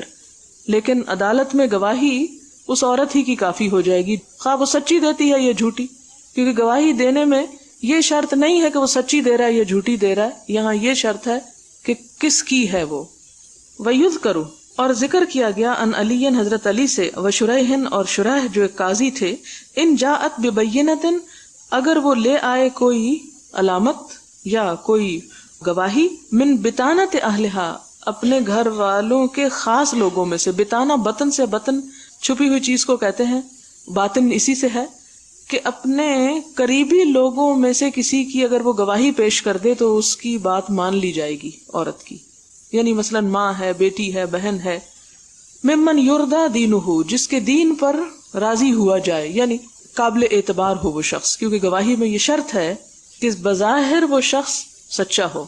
انہا حاضت فی شہر ثلاثن، کہ اس عورت کو 3 دفعہ مہینے میں حیض آ چکا ہے. مثلا اگر کسی کی صرف 3 دن حیض کی عادت ہے یا 1 دن ہے، بعض اوقات کسی کی عادت 1 دن یا دن کا بھی کچھ حصہ ہو سکتی، لیکن حالت کیا ہے کہ 1 دن آتا ہے، 10 دن بعد پھر 1 دن آ جاتا ہے، پھر 10 دن بعد 1 دن، تو مہینے میں یوں 3 دن بن جاتا ہے اور 3 دفعہ بن جاتا ہے. تو یہ 3 الگ الگ دفعہ ہوں گی، خواہ وہ ایک دن ہی کیوں نہیں آیا. تو ایسی صورت میں کیا ہوگا؟ صدقت، اس عورت کی بات کی تصدیق کی جائے گی. وقال عطا، اور عطا نے کہا، عطا بن ابی رباح نے، اقراؤھا، اقرا قرء کی جمع ہے جس کا معنی حیض، اس کے حیض کے دن ما کانت، جو تھے یعنی جو پہلے ہوں گے وہی ہوں گے. وبہ قال ابراہیم وقال عطا، اور یہی رائے ابراہیم اور عطا کی ہے. کیا ہے رائے؟ الحیض یوم الی 15، کہ حیض کی مدت کتنی ہے؟ 1 دن بھی ہے اور 1 دن سے 15 دن تک بھی ہے. جو مشہور قول ہے امام ابو حنیفہ کا اور جس کو ہم فالو کرتے ہیں، وہ 10 دن کی مدت لیتے ہیں. لیکن اس معاملے میں دوسری رائے کیا ہے کہ 15 دن بھی اگر کسی کو پیریڈز آتے ہیں اور اس کی عادت ہمیشہ ہی 15 دن کی ہے تو 15 دن بھی کاؤنٹ کیے جائیں گے. اصل میں اس معاملے میں جتنے بھی فتوے ہم دیکھتے ہیں، بہت کچھ اس میں بحثیں کی گئی، کیونکہ آپ صلی اللہ علیہ وسلم سے حیض کی مدت کے بارے میں کہ کتنے دن تک حیض ہوتا ہے کوئی حدیث واضح نہیں ہے. لہٰذا علماء امت نے، فقہائے امت نے مختلف دن مقرر کیے ہیں، اور یہ کہا گیا کہ کم سے کم تو 1 دن، اور زیادہ سے زیادہ کسی نے کہا 10، کسی نے کہا 12، کسی نے کہا 15. ان کا طریقہ یہ تھا کہ مختلف علاقوں میں سروے کرایا جاتا تھا، عام طور پر عورتوں کی عادت کیا ہے. ایک علاقے میں ایک خاص موسم کے تحت رہنے والی خواتین، ان کے ہاں مثلاً 100 لوگوں سے پوچھا گیا تو میکسیمم جو دن پتہ چلے وہ 10 تھے. اس عادت کو یا رائے عامہ کو مد نظر رکھتے ہوئے ایک فقیہ نے کیا کہہ دیا؟ 10 دن. دوسرے علاقے یا دوسرے موسم کے تحت عورتوں کو اس سے بھی زیادہ دن کے پیریڈز آئے. وہاں مثلا 100 لوگوں سے 200 عورتوں سے پتہ کرایا گیا تو وہاں 2-4 ایسی بھی نکلی جن کو 15 دن تک پیریڈز آئے، تو وہاں کے امام نے فتویٰ کیا دے دیا کہ زیادہ سے زیادہ 15 دن بھی ہو سکتے ہیں۔ ہم اب یہ نہیں کہیں گے کہ یہ غلط ہے اور وہ صحیح ہے، انہوں نے اپنے تجربے اور مشاہدے پر فتویٰ دیا، انہوں نے اپنے تجربے اور مشاہدے پر۔ اب ہم کیا کریں؟ وہ تو آپس میں کوئی کچھ کہہ رہا ہے کوئی کچھ، تو ہم کچھ بھی نہ کریں؟ نہیں، ہمیں یہ دیکھنا ہوگا کہ ہماری عادت کیا ہے۔ اور اس کے لیے میں ہر ماں سے یہ کہوں گی کہ جب اس کی بچی کو پیریڈز شروع ہوں، اور یہ باتیں شرمانے کی نہیں، یہ دین کے حقائق ہیں، اور ماؤں کو اتنا اپنی بچیوں کے ساتھ گفتگو کرنے کا حق ہے، اور اگر ماں خود نہیں گائیڈ کرے گی تو بچیاں بھٹکیں گی، ادھر ادھر سے پوچھیں گی اور غلط چیزیں ان کے سامنے آئیں گی۔ اس لیے ماں بہترین دوست ہو سکتی ہے ایسے معاملات میں گائیڈ کرنے کے لیے۔ یعنی ماں اب یہ تو نہیں شرماتی کہ ڈش پہ اس کے ساتھ فحش سین دیکھے، ماں کو اب اس چیز میں تو شرم نہیں رہی، لیکن جہاں دین کا معاملہ ہے، حلال حرام کا معاملہ ہے، وہاں شرم آ رہی ہے، تو اس شرم کی سمجھ نہیں آتی۔ طریقہ یہ ہونا چاہیے کہ جب ایک بچی کو پیریڈ شروع ہوں تو جس دن شروع ہوں اس دن سے ڈیٹ مارک کر لی جائے کیلنڈر یا کسی بھی چیز پر، یا ویسے ہی 1 2 3 4 لکھ لیے جائیں، یا وہ ڈیٹس لکھ لی جائیں، فار ایگزامپل 15 نومبر 16 17 18 19 20۔ اگلے مہینے جب پیریڈز آئیں تو پھر کیلنڈر چیک کیا جائے کہ اب کس دن سٹارٹ ہوئے، 15 ہی کو ہوئے، کتنے دن رہے۔ 3 مہینے تک اگر وہ بچی کی عادت اسی طرح ہے تو وہ جو ابتدا میں اس کی عادت بنی وہ آئندہ زندگی کے لیے اس کی عادت شمار کی جائے گی کہ اس عورت کا مزاج کیا ہے۔ یعنی 3 مہینے تک یہ دیکھا گیا، اور 3 کا کیوں دیکھا گیا؟ آپ کہیں گے یہ کہاں سے آ گئی 3 مہینے، 4 کیوں نہیں، 8 کیوں نہیں؟ کیونکہ قرآن پاک میں مطلقہ عورت کی مدت بھی 3 ماہ ثلاثۃ قروء بتائی گئی کہ 3 مہینے میں ایک شخص کی جو فطری اس کا طریقہ یا عادت وہ واضح ہو جائے گی۔ شاذ ایسے لوگ ہوتے ہیں کہ جن کی کچھ بھی عادت نہیں ہوتی، لیکن عام طور پر 3 ماہ میں ڈٹرمن کی جا سکتی ہے ایک بات کہ اس کے 5 دن ہیں یا 4 ہیں یا 6 ہیں۔ اس کے بعد بچی کو یہ سکھا دیا جائے کہ وہ ہمیشہ اس کو مارک کرتی رہے، تاکہ کمی بیشی اگر اس پہ زیادہ جا رہا ہے تو آپ کیئر کریں اپنے بچے کی، اس کو دوا دیں یا اسے دکھائیں کہیں، اور اگر وہ کم ہو رہے ہیں تو بھی آپ دیکھیں کہ اس کے ساتھ یہ کیوں ہو رہا ہے۔ آپ دیکھیں کہ عورت کی زندگی میں یہ سرکل جو ہے، اس کی صحت، اس کی جسمانی قوت اور اس کی تخلیقی صلاحیتوں کی ضمانت ہوتی ہے اس پر۔ اس میں اس کو صفائی، پاکی اور ناپاکی کا بھی بتائیں۔ اسلام نے جو حدود قائم کی ہیں مناسب حدود کا بھی ذکر کریں، اور کب شروع ہوتے ہیں اور خاتمے کی کیا علامت ہے، جیسے وہ پیچھے حضرت عائشہ کی اور وہ روایات گزر چکی، وہ بھی بتائیں کہ نہانا اس کو کب ہے۔ یہ نہ ہو کہ وہ 2 دن بعد نہا رہی ہے، پھر بلیڈنگ ہوگی، پھر بیچاری نہا رہی ہے، پھر نہا رہی ہے، وہ ایک عجیب پریشانی میں مبتلا ہے۔ تو اس سلسلے میں چونکہ یہ ہر عورت کے ساتھ معاملہ ہے اور ہر عورت پر نماز فرض ہے اور اس سے حساب پہلا نماز ہی کا ہوگا، ان معاملات میں تساہل اور سستی اور غفلت ناقابل معافی ہے۔ لہٰذا ان تمام چیزوں کی حد بندی کریں، اپنے ساتھ بھی اور بچیوں کے ساتھ بھی، اور ان کو پراپرلی ٹرینڈ کریں اور انہیں بتائیں کہ کب نہانا ہے ان کو۔ اور ایون اگر وہ حضرت عائشہ کی طرح آپ سے چیک کروانا چاہتی ہیں تو آپ ان کو ڈانٹے ڈپٹے مت، ان کو تسلی کروائیں۔ اور اس کے بعد یہ ہے کہ نہ صرف نماز بلکہ روزوں کا مسئلہ ہو جاتا ہے۔ بعض اوقات روزہ نہیں رکھنا چاہیے، رکھے بیٹھے، بعض اوقات رکھنا چاہیے تو نہائے نہیں، آج ٹائم نہیں تھا اس لیے روزہ بھی چھوڑ دیا۔ تو چونکہ یہ فرض عبادات سے متعلق ہے یہ سب کچھ، اس لیے اس معاملے میں بہت احتیاط کی ضرورت ہے۔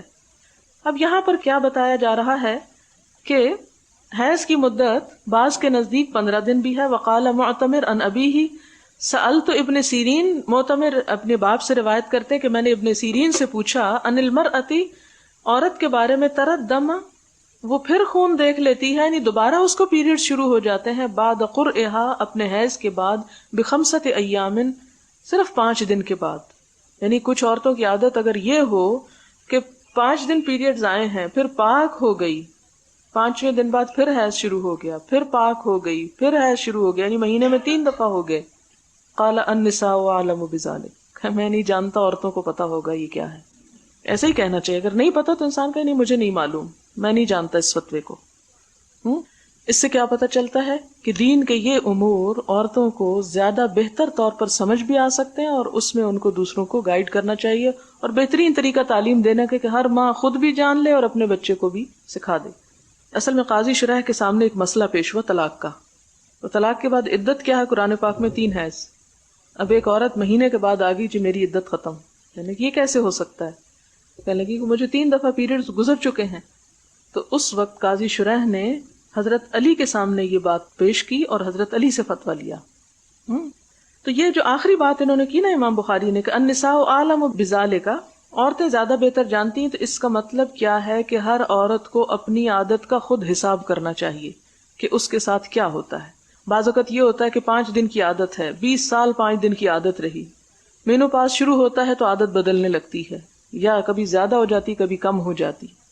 پھر اس میں کیا کرے گی کہ پچھلی عادت کے مطابق 5ویں دن تو نہا لے گی اور نماز شروع کر دے گی، خواہ اسپاٹنگ ہو بھی رہی ہے، کیونکہ عادت اس کی ساری زندگی 5 دن کی تھی. اب آئندہ کیا کرے گی؟ اگلے مہینے پھر دیکھے گی، اگلے مہینے پھر دیکھے گی. اگر 3 مہینے مسلسل 5 سے اوپر جا رہا ہے تو اس کا مطلب عادت بدل چکی ہے. بعض اوقات کسی دوا کے کھانے سے بھی کمی بیشی ہو جاتی ہے. تو اس صورت میں ان سارے معاملات کو ہر عورت جس پر بھی نماز فرض ہے، اور فرض کب ہوتی ہے عورت پہ؟ جب پیریڈ شروع ہو جاتے ہیں. یہ بھی کوئی 15 یا 14 سال کی قید نہیں. کئی خواتین کہتی نہیں جی ابھی تو وہ 15 سال کی نہیں ہوئی اس لیے نماز ہی نہیں ہے، خواہ اسے پیریڈ شروع ہو چکے. عورت کی بلوغت کی علامت اس کے پیریڈز ہیں. نماز اور روزہ جب سے فرض ہو جاتا ہے اس پر، اس میں سالوں کی قید نہیں، ہر ایک کی عادت مختلف ہے. حدثنا احمد بن ابی رجاء قال حدثنا ابو اسامہ قال سمعت هشام بن عروہ قال اخبرني ابي عن عائشہ ان فاطمہ بنت ابی حبیش سألت النبی صلی اللہ علیہ وسلم قالت انی استحاض فلا اطہر، کہ مجھے استحاضہ ہوتا ہے اور میں پاک نہیں ہوتی. افعد الصلاۃ فقال لا ان ذلك عرق ولكن دع الصلاۃ قدر الایام، نماز کتنے دن چھوڑو؟ صرف اپنے ایام کے اندازے پر جو پہلے عادت تھی. التی کنت تحیدین فیہا، جس میں تمہیں حیض آیا کرتا تھا. ثم اغتسلی وصلی، پھر غسل کر لو اور نماز پڑھ لو. یہاں اوپر یہ جو قرء کا لفظ آیا ہے، اس سے پھر میں یہ بتانا چاہوں گی آپ کو کہ امام بخاری نے حیض کے لیے ایک اور لفظ یہاں استعمال کیا ہے تاکہ بات اچھی طرح واضح ہو جائے. سوال ہے، اگر کسی عورت کی حیض کی مدت ہمیشہ 4 دن رہی ہو اور اب یعنی 34 سال کی عمر میں 4 دن کی مدت کے بعد 1 یا 2 دن چھوڑ کر دوبارہ خون آنا شروع ہو جائے اور وہ مزید 3 یا 4 دن رہے، خون کا رنگ ان دنوں میں زرد ہو، تو یہ حیض ہوگا یا استحاضہ؟ یہ استحاضہ میں شمار ہوگا، کیونکہ پیریڈز کا خون وہی ہے جو عادت کے مطابق مقررہ دنوں میں آئے. اس کے بعد 2-4 دن بعد پھر اگر کوئی بلیڈنگ اسپاٹنگ شروع ہو جاتی ہے تو اس میں آپ وضو کر کے نماز پڑھ سکتی ہیں. ایک حدیث گزری ہے کہ جس میں ایک زوجہ مطہرہ نے فرمایا کہ ہمیں منع کیا گیا جنازے کے پیچھے جانے سے، جبکہ کچھ لوگوں نے سمجھا کہ غالباً عورت کا جنازے کے پیچھے جانا حکماً ممنوع ہے، اس لیے وہ مغالطہ میں پڑ گئے ہیں. برائے مہربانی اس کی وضاحت کر دیں. اس میں یہ ہے کہ جب جنازہ لے کے مرد قبرستان جاتے ہیں تو عورتوں کو پیچھے جانے سے روکا گیا ہے، لیکن اگر کوئی ایسی مجبوری ہو کہ دوسرے ملک سے آ رہی ہیں اور باپ فوت ہو چکا ہے اور اس کا چہرہ دیکھنا ہے تو قبرستان جانا پڑ گیا، تو اس صورت میں جانے کی اجازت ہے. لیکن جنازے کے پیچھے پیچھے چلنا جیسے مرد چلتے ہیں، اس چیز کو ناپسند کیا گیا ہے. حدیث میں کہ بیوہ عورت اپنی عدت کے دوران نہ سرما لگائے، نہ خوشبو اور نہ ہی رنگین کپڑا پہنے.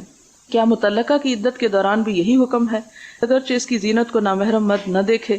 بات یہ ہے کہ تھوڑے سے احکامات فرق ہیں. جو بیوہ عورت کی عدت ہوتی ہے اس میں سوگ شامل ہوتا ہے اپنے شوہر کو کھونے کا، کیونکہ ایک عورت کی زینت جو اس کے لیے عبادت کا سبب ہے وہ اس کے اپنے شوہر کے لیے، یعنی سب سے زیادہ جس زینت کے اہتمام پر عورت کو اجر بھی ملتا ہے وہ شوہر کی خاطر ہے. جب شوہر فوت ہو جائے تو پھر اس کو حکماً ایک طرح سے کہا گیا کہ وہ زینت نہ کرے تاکہ وہ اپنے غم کا بھی اظہار کر سکے اور دوسروں کے سامنے بھی اس کی کیفیت جو ہے مختلف ہو. لیکن جو طلاق کا مسئلہ ہے وہ نسبتاً مختلف ہے.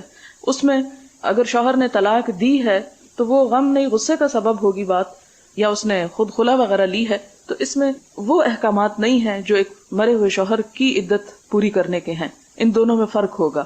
اگرچہ یہ نہیں کہ طلاق کے بعد عورت جو ہے وہ بالکل ہی عام عورتوں کی طرح ہو، تھوڑا بہت فرق تو ہوگا، لیکن وہ نہیں جو متوفی کے بعد ہوتی. غسل حیض میں ترتیب واضح کر دیجئے. مثلاً وضو، اگر بالوں کی صفائی کریں، خوشبو لگانا، اس میں آپ دیکھیں کہ جیسے غسل حیض ہے یا جنابت تو دونوں میں ہی پہلے وضو ہوگا. اگر بالوں کی صفائی وغیرہ کریں تو وہ اس سے بھی پہلے کر لیں، اور اس کے بعد خوشبو تو سب سے آخر میں ہوگی. پھر دوسرا سوال ہے کہ کیا خوشبودار صابن سے دھونا کافی ہے؟ دیکھیں یہ کامن سینس کی باتیں ہیں جن کو آپ خود بھی سمجھ سکتے ہیں. خوشبودار صابن سے دھونا تو یہ ہے کہ وہ دھل کے پانی سے ختم ہو جائے گا، لیکن ایسی خوشبو کہ جس سے ہر قسم کی اسمیل ختم ہو جائے، ڈیوڈرنٹ قسم کی.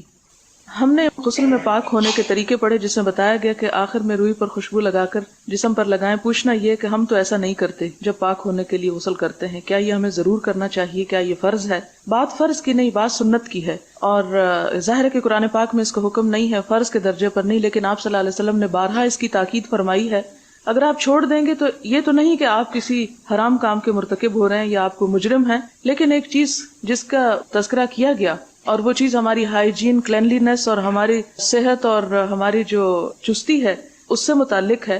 اور خاص طور پر آپ دیکھیں اس کی تاکید کو کہ آپ صلی اللہ علیہ وسلم نے بیوہ عورت کے سوگ کی مدت میں اسے ہر طرح کی زینت سے روکا، لیکن اس کے لیے بھی اس خوشبو کے لگانے کا حکم دیا. اسے ہم امر وجوب تو نہیں کہیں گے، امر کی کئی قسمیں ہوتی ہیں. ایک امر ہوتا ہے جو واجب کے درجے میں ہوتا ہے، ایک امر ارشاد کا ہوتا ہے. یہاں پر ایک طرح سے یہ کام سنت کی پیروی کرنا ہے، اور سنت کی پیروی کرنے میں ثواب ہے. جو نہ کریں گے ان کو گناہ تو نہیں ہوگا لیکن ثواب کوئی نہیں ملے گا. بس اتنا سا فرق ہے. اگر کوئی پاکستان سے عمرہ کرنے جا رہا ہو تو کیا یہ ہو سکتا ہے کہ یہاں احرام نہ باندھے بلکہ مکہ جا کر ارادہ کرے اور مسجد عائشہ جا کر احرام باندھے؟ ایسا نہیں ہو سکتا. میقات سے پہلے احرام باندھنا ضروری ہوتا ہے. یہ عمرے کی شرائط میں سے ہے احرام پہننا، اور اس کی پابندی جو ہے وہ ضروری ہے. اگر وہ عمرہ ہی کرنے جا رہا ہے تو احرام پہننے میں اسے کیا مشکل ہے؟ اس لیے کہ جب تک وہ یونیفارم نہیں پہنے آپ کی فیلنگ ہی وہ نہیں ہو سکتی. اور یہ خاص طور پر اللہ تعالیٰ کپڑے دوسرے پہنواتے ہیں اپنے گھر بلانے کے لیے، تو یہ بہت بڑی سعادت ہے اور بہت ایک ڈفرینٹ فیلنگ ہونے لگتی ہے انسان کو. تو اس لیے اگر جانا ہے تو ہول ہارٹیڈلی جائیں، اس طرح نہ جائیں کہ یہ نہیں کر سکتا اور وہ مشکل ہے اور وہاں جا کے کر لوں. کیونکہ بہت سے لوگ جو خصوصاً جرابیں اور بند جوتے پہننے کے عادی، انہیں چپل پہننا ذرا اپنی شان کے بھی بعض اوقات خلاف نظر آتا ہے. لیکن یہی تو اصل بات ہے کہ اللہ تعالیٰ سب کو ایک میدان میں لا کے کھڑا کرتے ہیں کہ قیامت کے دن بھی تو ایک ہی حشر کا میدان ہوگا نا. وہاں تو اونچ نیچ اس وقت ہوگی جتنے عمل زیادہ ہوں گے. حدیث میں ہے، حضرت عائشہ فرماتی ہیں کہ حضور صلی اللہ علیہ وسلم نے مجھے حکم دیا کہ اپنا سر کھول ڈالوں اور بالوں میں کنگھی کروں اور نیا احرام حج کا باندھوں، عمرہ موقوف رکھوں. ان ساری باتوں میں غسل کا ذکر نہیں آیا. حضرت عائشہ حیض سے فارغ ہوئی تو کیا انہوں نے غسل نہیں کیا تھا؟ ضروری نہیں کہ ہر حدیث میں ہر چیز کی ڈیٹیل لکھی جائے. اس سے یہ تو انڈرسٹوڈ ہے کہ اگر ایک عورت پاک ہو رہی ہے اور آپ صلی اللہ علیہ وسلم دیگر مواقع پر پاک ہونے کا حکم دے رہے ہیں اور اس سے خاص موقع پر وہ الفاظ ایڈ نہیں کیے، تو یہ جو سر کھولنے کا اور کنگھی کرنے کا ذکر ہے اسی میں یہ بات پوشیدہ ہے کہ ان کو نہانے کے لیے کنگھی کرنا ہے اور نہانے کے لیے سر کو کھولنا ہے. غسل جنابت اور غسل حیض میں کیا بالوں کو دھونا ضروری ہے کہ خالی سر کی سکن ہی کافی ہے؟ اصل حکم یہ ہے کہ بالوں کی جڑوں کو تر کیا جائے. یعنی یہ چیز یاد رکھیں تو آپ کی مشکل آسان ہو جائے گی. جڑوں کو تر کیا جائے، جڑیں خشک نہ رہیں. اگر لمبے بال ہیں اور بال الگ سے نہ بھی سارے گیلے کیے جائیں تو بھی غسل ہو جاتا ہے. آپ نے وہ حدیث پڑھی جس میں آیا کہ رحم پر ایک فرشتہ نگہبان ہوتا ہے، اور جو ترتیب آپ نے بتائی اس کو سن کر میں حیران رہ گئی. آج سے چند سال پہلے سائنسدانوں نے بیسک ہیومن سیل میں سے ایک کوڈ نکالا جسے ڈی این اے کہا گیا. ڈی این اے کسی بھی سیل کے بارے میں یہ علم دیتا ہے کہ وہ سیل کس جاندار کا ہے، اس کے باپ دادا کون تھے، وہ کون سی نسل علاقے سے تعلق رکھتا ہے، اس کی شکل و صورت کیسی ہے، اس کی سیکس کیا ہے، اس کا قد جسم کیسا ہوگا، اس کا رنگ، آنکھیں کیسی ہوں گی، وہ کتنا عرصہ زندہ رہے گا تقریباً، اور وہ خوش مزاج ہوگا یا بد مزاج ہوگا، اس کی عادات کیا ہوں گی، اس کو کون کون سی بیماریاں ہو سکتی ہیں. یعنی حرف بحرف یہ حدیث بیسک ہیومن سیل کے بارے میں وہ بتاتی ہے جو آج سے چند سال پہلے سائنسدان اتنی تحقیق کے بعد جان سکے ہیں. یہ کسی کی کمنٹری ہے اس پہ جو آپ کے علم میں اضافے کے لیے بتائی جا رہی ہے. سوال ہے، حائضہ طواف کعبہ تو نہیں کر سکتی، کیا حائضہ کا حدود حرم میں داخل ہونا بھی منع ہے؟ حدود حرم کا جہاں تک تعلق ہے تو حرم سے مراد ایک تو وہ وسیع حرم ہے جہاں داخل ہونے کے لیے احرام پہننا ضروری ہے. اس کی حدود ہیں جن کو میقات کہا جاتا ہے. میقات کو کراس کر کے حرم کی حدود میں داخل ہونے کی اجازت ہے، لیکن ایک اور حرم ہے جس کو مسجد الحرام کہا جاتا ہے. اس حرم میں حائضہ داخل نہیں ہو سکتی. لہذا حرم سے مراد دو طرح کے حرم ہیں.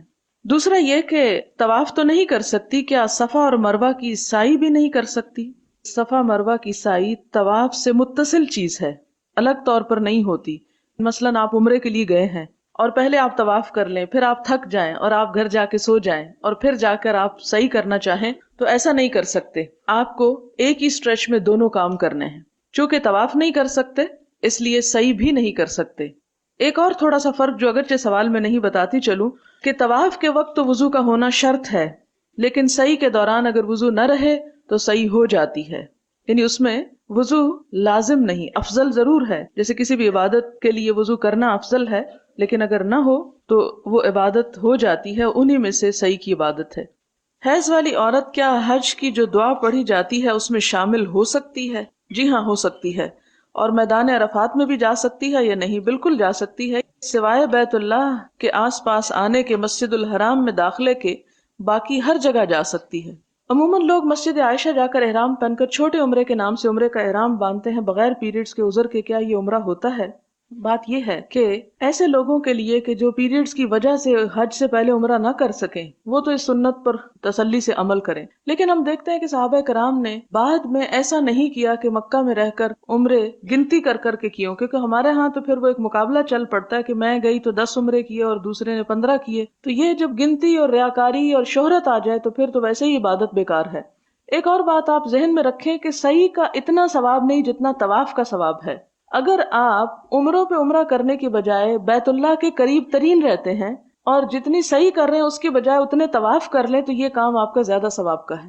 یعنی عمرے اور عام طواف میں فرق کیا ہے کہ طواف میں آپ صرف طواف کرتے رہتے ہیں اور عمرے میں طواف کے ساتھ سعی بھی کرتے ہیں۔ اب آپ نے ایک عمرہ جا کے یہاں سے کر لیا، ایک مدینہ سے واپس آ کے کر لیا تو کافی ہے۔ اب باقی وقت آپ کس میں گزارے ہیں؟ اس میں نہیں کہ آپ مسجد تنیم بتکلف جا رہے ہیں، پھر آ رہے ہیں، پھر جا رہے ہیں، اگلے دن پھر آ رہے ہیں، اور اس میں آپ اپنے آپ کو بھی حرج میں ڈالے ہوئے ہیں۔ اس دوران بعض اوقات یہ ہوتا ہے کہ ایک نماز وہاں پر آ گئی مسجد عائشہ میں، بھئی جو مسجد عائشہ میں پڑھنی ہے اس کی بجائے اگر آپ حرم میں ہی پڑھ لیں تو 1,00,000 نمازوں کا ثواب ہے۔ تو اس طرح کے کسی مصنوعی تکلف میں امت کو نہیں ڈالا گیا۔ تو وہ کام جو آپ صلی اللہ علیہ وسلم نے ایک عذر کی وجہ سے کسی کے لیے جائز قرار دیا، اسے ہمیں ایک روایت نہیں بنا لینا چاہیے، ایک جواز کو ہمیں ایک بیسک نارم نہیں بنا لینا چاہیے کہ ہم باقی کام چھوڑ کر اس کے پیچھے پڑ جائیں۔ لہٰذا 2 عمرے کافی ہیں، اور اس کے بعد یہ ہے کہ کثرت سے طواف کریں۔ جتنا بیت اللہ کے قریب رہیں گے، جتنا طواف اور نفل پڑھیں گے اتنا افضل ہے بنسبت اس کے کہ آپ کسی اور سرحد پہ جا کے عمرہ کے لیے آپ نیت کر کر کے آئیں۔ عورتیں حضرت عائشہ کے پاس ڈبی بھیجتی، یہ بات کچھ عجیب معلوم ہوتی ہے، کیا پوچھ لینا کافی نہ تھا؟ چونکہ دین کا معاملہ نا، حلال اور حرام کا معاملہ ہے، ایک نماز کی ادائیگی اور نہ ادا ہونے کا معاملہ ہے، اس لیے اس میں جتنی بھی تحری کی جائے، کوشش کی جائے، اس میں کوئی حیا کی بات نہیں ہے۔ اصل بات یہ ہے کہ مشکل ہمیں ان باتوں میں پڑتی ہے جب ہم نیکی اور تقوی کا معیار ان نیچرل لائف کو سمجھتے ہیں، اور نیکی اور تقوی کا معیار یہ کہاں سے آیا ہے؟ اسلام سے نہیں آیا، یہ عیسائیت سے آیا ہے۔ ان کے ہاں انسان کے اپنی ضرورت پوری کرنے کے، اور یہ ضرورتیں انسان کے ساتھ کس نے لگائیں؟ یہ تو سوچیں، اللہ تعالیٰ نے لگائیں۔ اور ان ضروریات کو کن دائروں میں رہ کے پورا کیا جائے، اس میں کیا جائز ہے، کیا ناجائز، کیا فائدے کا ہے، کیا نقصان کا ہے، اس کے لیے اس نے پیغمبر بھیج کر سب کچھ واضح کر دیا۔ اب پیغمبروں نے آ کے یہ باتیں کھول کھول کے بتائیں۔ اب چونکہ پیغمبر صلی اللہ علیہ وسلم اور دیگر انبیاء کے معاملے میں ہماری جو تھنکنگ ہوتی ہے یا سوچ ہے یا ان کا جو مقام ہے یا جو معیار ہے وہ ایسا بلند ہے کہ ہم سمجھتے ہیں کہ وہ تمام انسانی ضروریات اور تمام ہیومن جو نیسیسٹیز ہیں ان سے بالا تر تھے، اور اگر کوئی بھی انسانی فعل ان سے سرزد ہوتا ہے یا انسانوں کو کچھ بتاتے تو وہ دین کا حصہ معلوم نہیں ہوتا یا وہ ایک بری بات معلوم ہوتی ہے۔ حالانکہ سمجھنے کی بات یہ ہے کہ اللہ تعالیٰ نے انسانوں میں سے انسان کو بطور نبی اسی لیے چنا کہ اس پر بھی انسانی کیفیات گزرتی ہوں۔ ان کیفیات کا نہ ہونا انسان کو انسان نہیں پھر فرشتہ بنا دیتا ہے، اور فرشتہ انسان سے افضل نہیں ہے۔ انسان کو سجدہ کرایا گیا فرشتوں سے، تو اصل بات سوچ کا فرق ہے، اس لیے یہ ساری حیرت ہوتی ہے۔ اور ایک اور بڑی مشکل کہ خاص طور پر پاکستان اور انڈیا میں، اس بر صغیر میں شرم و حیا کے ایسے معیار قائم کر لیے گئے کہ جن کو فالو کرتے کرتے دین کی سمجھ سے ہم بہت دور ہو گئے۔ عربوں کے ہاں یہ مسئلے نہیں ملیں گے، وہ یہ باتیں کھلی کھلی اپنے بچوں کو اور سب کو سمجھا دیتے ہیں، اور ان کے ہاں کوئی اس قسم کی شرم و حیا کا تصور نہیں جس میں دین کے فرائض کا علم نہ ہو۔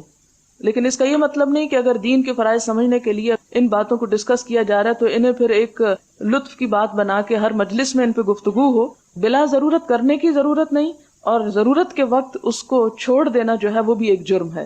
ان تمام چیزوں سے یا تو اپنے آپ کو آپ کسی طرح پاک کر لیں کہ نہ آپ کو پیریڈز ہو، کوئی ایسا بندوبست کر لیں، نہ آپ کے اندر کوئی ایسے جذبات ابھریں اس کے لیے بھی کوئی علاج کرا لیں، اور نہ ہی شادی بیاہ کریں۔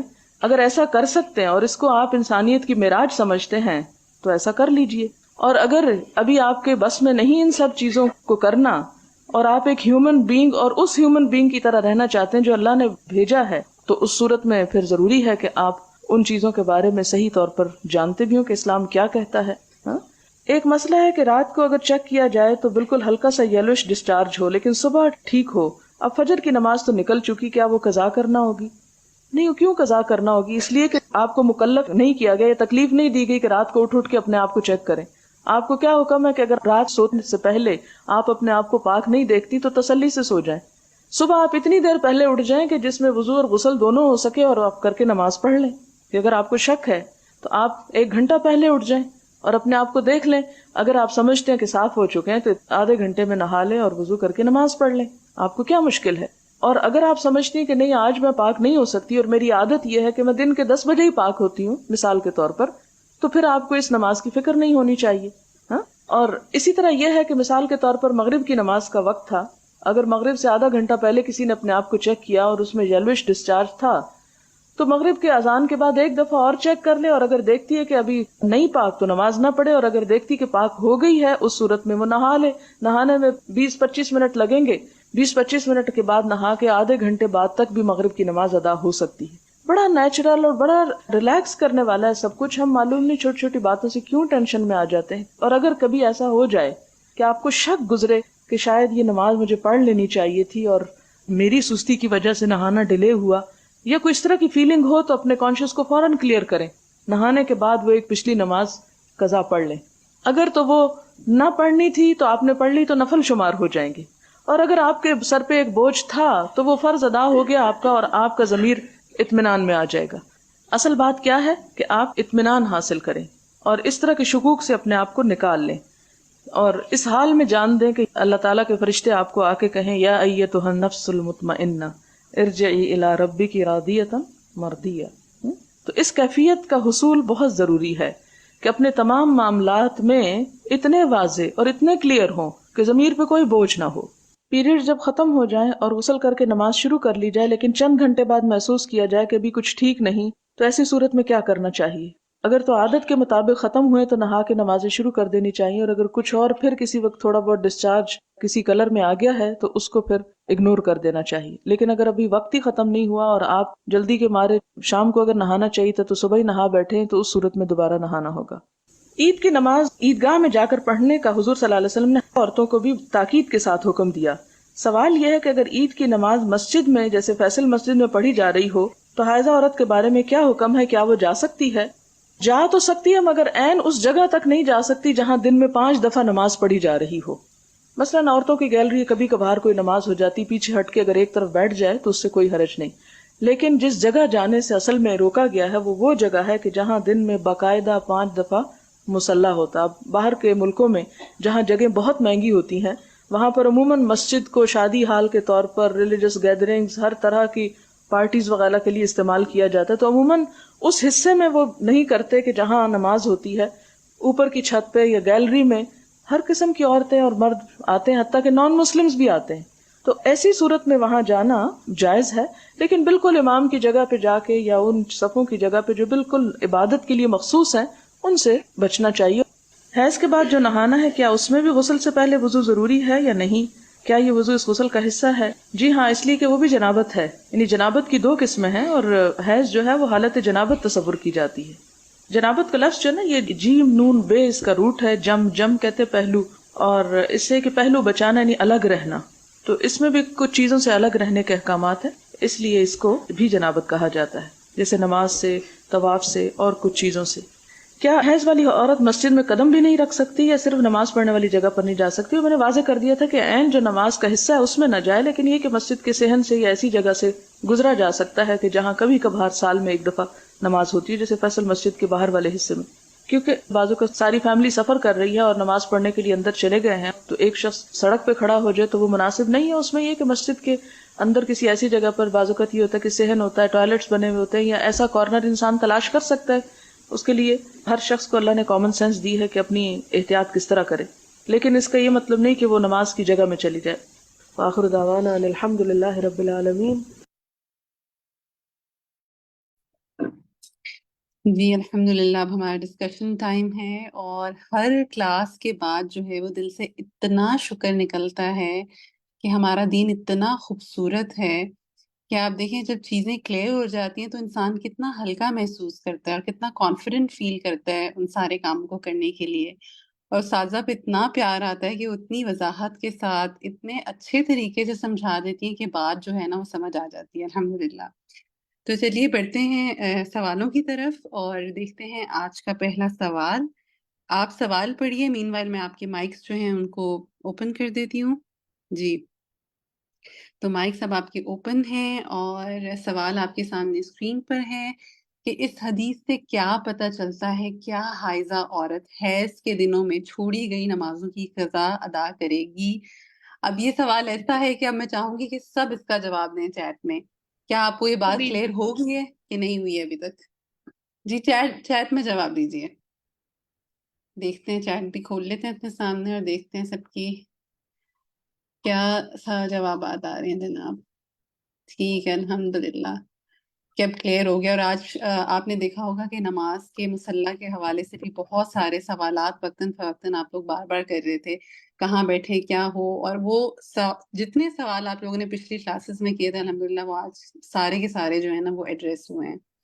اچھا جی کوئی اس پر کچھ کہنا چاہے اپنا مائک کھول کر؟ سائرہ ذیشان آپ کچھ کہنا چاہیں گے؟ سوال سمجھ نہیں آیا. نور صبا کو سوال نہیں سمجھ میں آیا؟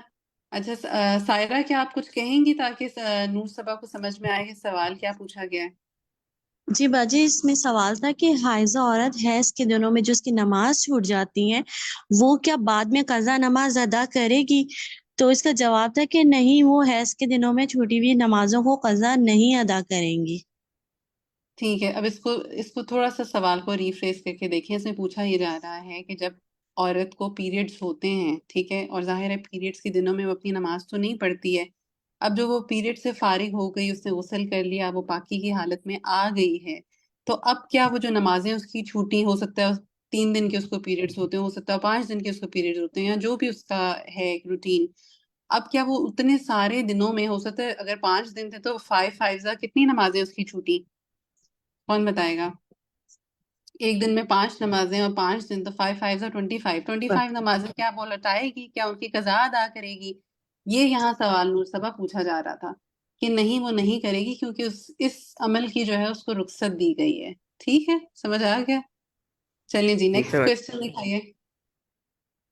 جی اب اس کا آپ نے جو ہے حدیث نمبر 21 اور اس کا جو ہے آپ لوگوں نے ترجمہ کرنا ہے.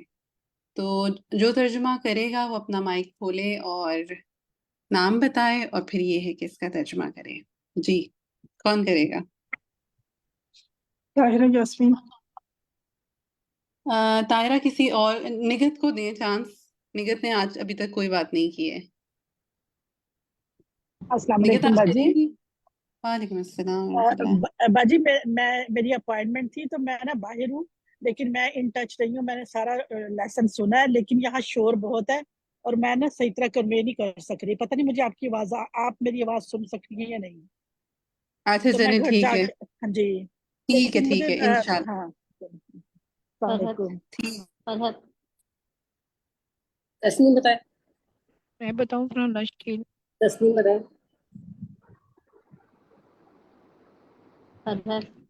تسنیم تسنیم بتاؤ.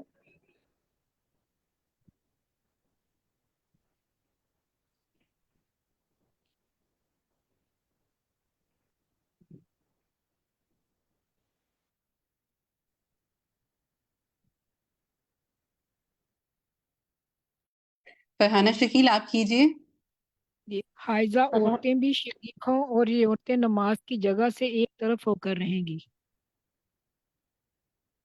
ٹھیک ہے کیا آپ نے کہا کہ حیض والی عورتوں کا؟ عورتیں بھی شریک ہوں یعنی کہ عیدین میں اور مسلمانوں کے ساتھ دعا میں حائضہ عورتیں بھی شریک ہوں اور یہ عورتیں نماز کی جگہ سے الگ رہیں گی.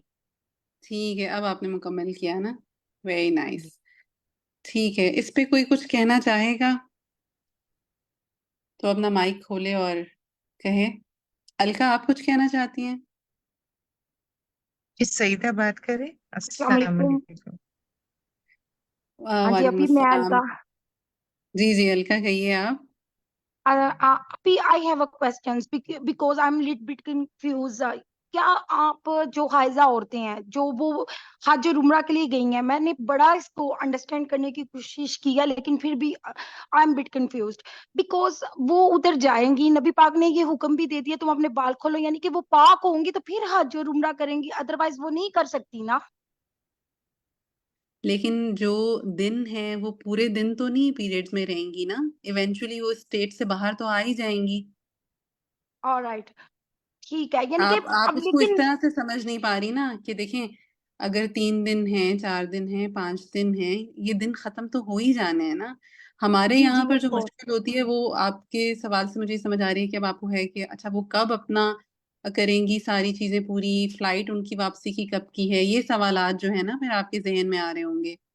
ہاں جی، میرے ذہن میں یہ بھی بات آ رہی تھی کہ لائک اگر وہ چلی گئی ہے، جاتے سار اس کو اسٹارٹنگ میں ہے اسٹارٹ ہو گیا ایز ایک ڈے وہ کنسیڈر کرتی ہے، آفٹر دیٹ وہ غسل کر لیتی ہے، پھر کیا وہ تبھی وہ رکھے گی وہ حج اور عمرہ، وہ تبھی اس کی رسومات ادا کرے گی، ادروائز وہ نہیں کر سکتی نا، یہ چیز ہے نا. ہے ابھی آپ نے آج کے لیسن میں دوبارہ سنا کہ مین کیا ہے، آپ مجھے بتائیں نا. حج میں مین کیا ہے کہ آپ میدان عرفات سے گزر جائیں. میدان آلرائٹ، عرفات میں جانا تو ان کو منع نہیں ہے نا، ہاں وہ جی جا ٹھیک ہے. سکتے ہیں وہاں پر، ٹھیک ہے. اچھا پھر ان کا جو طواف ہے وہ ضروری ہے کہ وہ اینڈ میں وہاں سے کر کے نکلیں. یہی جی لاسٹ ٹھیک، کلاس میں بات ہو رہی تھی. تو جی جی اب کیا رہ گیا کہ اگر آپ نے کہا وہ جاتے سار اس حالت میں آ جاتی ہیں کہ جہاں پر اب وہ نہیں ہے پاکی کی حالت میں، ٹھیک ہے، تو وہ جو زبان کے سارے ان کے ذکر ہیں ان کو کنٹینیو رکھیں، ٹھیک ہے، اور پھر یہ ہے کہ اینڈ میں اپنا وہ مکمل کر لیں. آپ سمجھ رہے ہیں کہ یہ اوکے. نیچرل ہاں جی اسٹیٹ ہے اب نا. سمجھ گئی تو ہوں، آپ ہاں جی تھینک، ہاں جزاک انلیس اللہ، یہ بہت ہے کہ اچھے آپ طریقے سے سمجھایا میڈیسن آپ نے. میڈیسن لے لیں اور آپ جو ہیں وہ اس کو اسٹیٹ یعنی کہ آپ کو لگتا ہے کہ وقت نہیں ملے گا، in any case you will have to come back, اور آپ نہیں کر پائیں گے اس عبادت کو مکمل، تو پھر آپ یہ کہ تھرو میڈیسن یہ کہ ان ڈیز کو ڈیلے کر دیتے ہیں، ٹھیک ہے، اور پھر آپ اپنی عبادت سے فارغ ہونے کے بعد پھر آپ میڈیسن ڈسکنٹینیو کرتے ہیں، اور پھر یہ کہ آپ وہ سارے معاملات. تو یہ کہ اس کو تھوڑا سا اور سمجھیں. اس حوالے سے جو کتاب بھی ہے نا انشاءاللہ میں آپ کے ساتھ گروپ میں شیئر کر دوں گی، کیونکہ ان پرٹیکولر آپ یہاں پر سٹک ہو گئی ہیں تو پھر یہ کہ آپ اس میں بھی دیکھ سکتی ہیں جو ہے نا حج اور عمرہ کے جو مسائل ہیں اس میں بھی اس ٹاپک کو کافی ڈیٹیل سے شیئر کیا گیا ہے. ہاں تو جی، کیونکہ یہ یہ ہے تو میرے پہ کلیئر ہو گیا، یہ جو عیدگاہ میں جا کے پھر ایک کارنر لے لینا، اس جگہ پر نہیں جانا جہاں پہ نماز ہو رہی ہے، اس جگہ جی سے ہٹ کے لیکن دعا میں شامل ہو سکتے ہیں. دین اتنا آسان ہے، اس بات کی بھی سمجھ لگ گئی اور اس بات کی بھی سمجھ لگ گئی کہ آپ لوگ حائضہ عورتوں کے اوپر اتنی جو پابندیاں وہ بھی کلیئر ہو گئی. بس اس میں آ کے میں کنفیوزڈ ہو گئی، میں نے کہا نہیں یہ میں پوچھوں گی ضرور. اب کچھ کلیئر ہو گیا ہے. ہاں جی اب کلیئر ہو گیا ہے، تھینک یو، جزاک اللہ خیرن کثیرہ. یہ ہے کہ سعیدہ جی آپ کچھ السلام کہنا علیکم. چاہتی جی تھی. جی مجھے یہی جو بات انہوں نے کی ہے، لائک ہمارا ایک پیکج بنا ہوا ہوتا ہے، تو اس میں مجھے یہ جو سمجھ آیا ہے کہ نبی نے کہا ہے کہ اپنا سر کھول دو، نہا لو، لیکن عمرے کو چھوڑ دو. تو اب عمرے بالکل کو انہوں نے ڈسکنٹینیو کر دیا، اب وہاں سے انہوں نے احرام باندھ دیا حج کا. یہی ہے، بالکل ایسا ہی تھا نا. ایسا ہی ہے، اور حج ایسا کے ہی ہے. ارکان سارے کریں گے، عرفات میں بھی جائیں گے. صرف مسجد حرم بیت اللہ کا وہ ٹیریٹری ہے جو ان کی وہ جگہ ہے، وہاں نہیں اندر داخل ہوں گے، باہر صحن میں بیٹھ جائیں گی، اذکار کرتی رہیں گی. یہی میں نے لکھا ہے، مسجد میں جا بالکل سکتی ہے لیکن بیت اللہ کی حدود میں نہیں جا سکتی. ایسا ہی ہے. اور طواف کے معاملے میں بھی مجھے آپ سے پوچھنا تھا کہ طواف کرتے ہوئے اگر جیسے 7 طواف بہت ماشاءاللہ لمبے ہوتے ہیں، اور آپ جب صحیح کرنے جا رہے ہو اور وضو ٹوٹ جاتا ہے، صحیح بھی ایک مشقت ہے، تو اس میں آپ جی کی عمرہ ہو جائے گا اگر وضو آپ کا جیسے ہوا خارج ہوتی ہے یا کسی اور وجہ سے، یعنی یہ بالکل وہ بالکل. والی ہے جو آپ کے دیکھیے کنٹرول میں نہیں ہے، طواف کے لیے وضو میں تو ہونا وضو شرط ہے. ہوگا. ہاں، ہاں اور طواف کے لیے صحیح وضو کے لیے شرط ہے. ہاں، اگر اس میں بھی طواف کے دوران بھی آپ کا وضو ٹوٹ جائے تو پھر آپ وضو کریں دوبارہ، جہاں ٹوٹ اور گیا وہاں وہیں پہ سے آپ وضو شروع کریں. کر دیں اسی ہاں وہ اس پہ ہے نا. پچھلے جو آپ کے چکر ہیں وہ وائڈ نہیں ہوتے ہیں، وہ ختم نہیں ہوتے ہیں، نہیں وہ ہوتے، کاؤنٹ ہاں نہیں جی. کرتے ہیں. لیکن آپ صحیح نے صرف ایک ہی صحیح وضو کے لیے ریپیٹ وضو کرنا. دوبارہ کرنا ہاں ضروری نہیں ہے، صحیح مجھے کے یہ لیے سمجھ وضو آیا. شرط نہیں ہے. ایسا ہی ہے. ہاں جی، صحیح فرما. مجھے جسٹ یہی آپ سے کلیئر کرنا تھا کہ جو لکھا ہے وہ صحیح لکھا ہے میں نے. بالکل جزاک صحیح اللہ لکھا خیرن. ہے. جی نیکسٹ دکھائیے زیبا. جی اس حدیث میں کس صحابیہ کی بات ہو رہی ہے، نام بتائیے، جنہوں نے 6 غزوات میں آپ صلی اللہ علیہ وسلم کے ساتھ شرکت کی اور ان غزوات میں وہ کیا کام کرتی تھیں. کون بتائے گا اس کا فرحت جواب؟ فرحت جی سیدہ فرد بتائیں۔ بتائیے، جی فرد کو یہ چانس تھی دیتے ہیں آپ۔ ام عطیہ تھی ٹھیک ہے، جنہوں نے ان کے شوہر کے ساتھ حضور پاک نے 12 جنگوں میں شریک ہوئے تھے، اور ٹھیک ہے، پھر نا 6 غزوات میں ان صحابیہ نے بھی پھر نہ جس طرح نرسنگ کا کام کیا جاتا ہے کہ نہ زخمیوں کی ہوں، ان کے مریضوں کی خبر گیری کرتی تھی۔ ہاں زخموں کی مرہم پٹی کرنا، اور پھر یہ ہے کہ خبر گیری کرنا، بالکل صحیح بتایا آپ نے۔ نیکسٹ سکھائیے زیبا۔ جی تو یہ بتائیں کہ اس حدیث سے کیا احکامات پتہ چلتے ہیں؟ بہت سارے اس میں ہمارے لیے جو تھے نا لیسنس تھے، اگر ہر کوئی ایک بتا دے تو یہ کہ انشاءاللہ ہم سب کو کور کر سکتے ہیں۔ خدیجہ، نظر نبی، خدیجہ احمد، چلیے آپ ایک بتا دیجئے، کیا آپ کو پتہ چلا؟ سب سے پہلے جو بات وہ مجھے یہ پتہ چلی کہ اگر عید کے لیے جانا ہے اور اگر کسی عورت کے پاس پہننے کے لیے جیسے عبایا یا نقاب والی چادر نہیں ہے تو کسی سے ادھار مانگ کے اور پھر جائے، یعنی کہ جانا اس حد تک ضروری ہے کہ اگر اس کے پاس خود کے پاس نہیں ہے تو وہ کسی اور سے لے کے چلی جائے۔ ٹھیک ہے، اور آپ بتائیے نظر نوید، آپ بتائیے آپ کو کیا احکام سمجھ آیا؟ شاہدہ پروین ہیں، ربیہ عزیز ہیں، جی سب اگر اس میں یہ جی شاہدہ پروین، یہ کہ اگر حیض کی حالت میں بھی ہے تو تب بھی آپ اس میں شامل ہو سکتے ہیں۔ بالکل۔ اور جی سعیدہ سیدہ آپ بتائیں۔ سعیدہ بتائیں، جی بتائیے۔ جی میں نے تجھ سے سوال پوچھا، میں جواب بتا دے۔ پھر وہ خیر کے موقع پر مسلمانوں کی دعا میں بھی شریک ہوں، یعنی عید گاہ وغیرہ میں بھی۔ ہاں یعنی اس سے پتہ یہ چلتا ہے، کہاں یہ پتہ چلتا ہے کہ عورتوں کو جو خیر کے کام ہے نا ان کے لیے نکلنے کی تاکید مل رہی ہے نا، کہ نکلو خیر کے کاموں میں، نکلو گھر سے باہر۔ اور اسپیشلی جیسے یہ کہ ہم اجتماعی جو عبادات کے موقع ہیں نا ان پر عورتوں کو ضرور نکلنا چاہیے۔ وہ جو سازہ ذکر کر رہی تھی نا، نمازوں کا ذکر کر رہی تھی سارا، کہ جو گیدرنگز ہیں جہاں پر کہ عبادات کی جا رہی ہیں ان میں یہ کہ نکلیں، گھر میں نہ رہیں۔ ہماری جو ٹو ڈو لسٹ ہوتی ہے نا اتنی لمبی ہوتی ہے، ہم کہتے ہیں نہیں نہیں یہ ختم ہوں گے تو میں کچھ کرنے نکلوں گی، جیسے یہ میری ہم پریورٹی۔ انسٹیٹیوٹ آتے ہیں اور اجتماعیت میں کلاس میں بیٹھتے ہیں اور درس بالکل، سنتے ہیں، تو یہ ایک طرح سے موقع یہی تو مل رہا ہے ہم کو۔ ہم یہ کہتے تھے نہیں بھائی ہمیں ہمارے گھر سے اجازت نہیں اکیلے جانے کی، ہاں باقی تو ہر جگہ جا رہے ہوتے ہیں۔ ہر جگہ چلے جاتے ہیں۔ اور اچھا آپ یہ دیکھیں کہ ایون اب بھی جو ہم سب بیٹھے ہیں، اتنے سارے لوگ ہیں ماشاءاللہ، اور ہم اکٹھے مل کے کر رہے ہیں، تو ایک دوسرے کی فیلنگ ہونا کہ ہم اتنے سارے لوگ بھی تو پڑھ رہے ہیں، اور پھر جب ہم آپس میں شیئر بھی کر رہے ہوتے ہیں کہ ہمارے کیا چیلنجز ہیں، کیا روٹینز ہیں، اور پھر ہم دیکھتے ہیں کہ اچھا اتنے چیلنجز اور اتنے آڈس کے اگینسٹ یہ بندہ پڑھ رہا ہے، آگے بڑھ رہا ہے۔ آپ دیکھیں جو عربی میں سبق لفظ ہے اس کا مطلب کیا ہوتا ہے؟ آگے نکلنا۔ یعنی ہر دفعہ جب آپ کوئی سبق کرتے ہیں تو آپ میں کوئی نہ کوئی ترقی آتی ہے، علم میں ہم آگے بڑھتے ہیں نا، ہم نئی باتیں سیکھتے ہیں۔ تو اگر ہم یہ سب بند کر کے بیٹھ جائیں تو آپ سوچیں کتنا زنگ لگ جائے ہمیں۔ تو کتنا ضروری ہے کہ اپنے آپ کو بندہ کہیں نہ کہیں جو ہے نا وہ کنیکٹ کرے، جوڑے، اور پھر اس کنیکشن کے لیے ہے نا ایکسٹرا ایفرٹ ڈالے۔ چلیے جی، اچھا جی آگے دکھائیے گا زیبا۔ اب اس کو چیٹ میں لے لیتے ہیں، میں ایک ایک کر کے پڑھوں گی انشاءاللہ، اور آپ نے جو ہے وہ یس اور نو جو ہے اس کا جواب انشاءاللہ چیٹ میں لکھنا ہے۔ سب سے پہلے کو دیکھتے ہیں کہ حج کے موقع پر پڑھی جانے والی دعا میں شریک ہو سکتی ہے۔ یہ حائضہ کے بارے میں پوچھا جا رہا ہے کہ حائضہ کون کون سے کام جو ہیں وہ کر سکتی ہے۔ تو اس کا جو میجورٹی جواب ہمیں مل رہا ہے وہ یس ہے الحمدللہ۔ میدان عرفات میں جا سکتی ہے۔ کیا جا سکتی ہے؟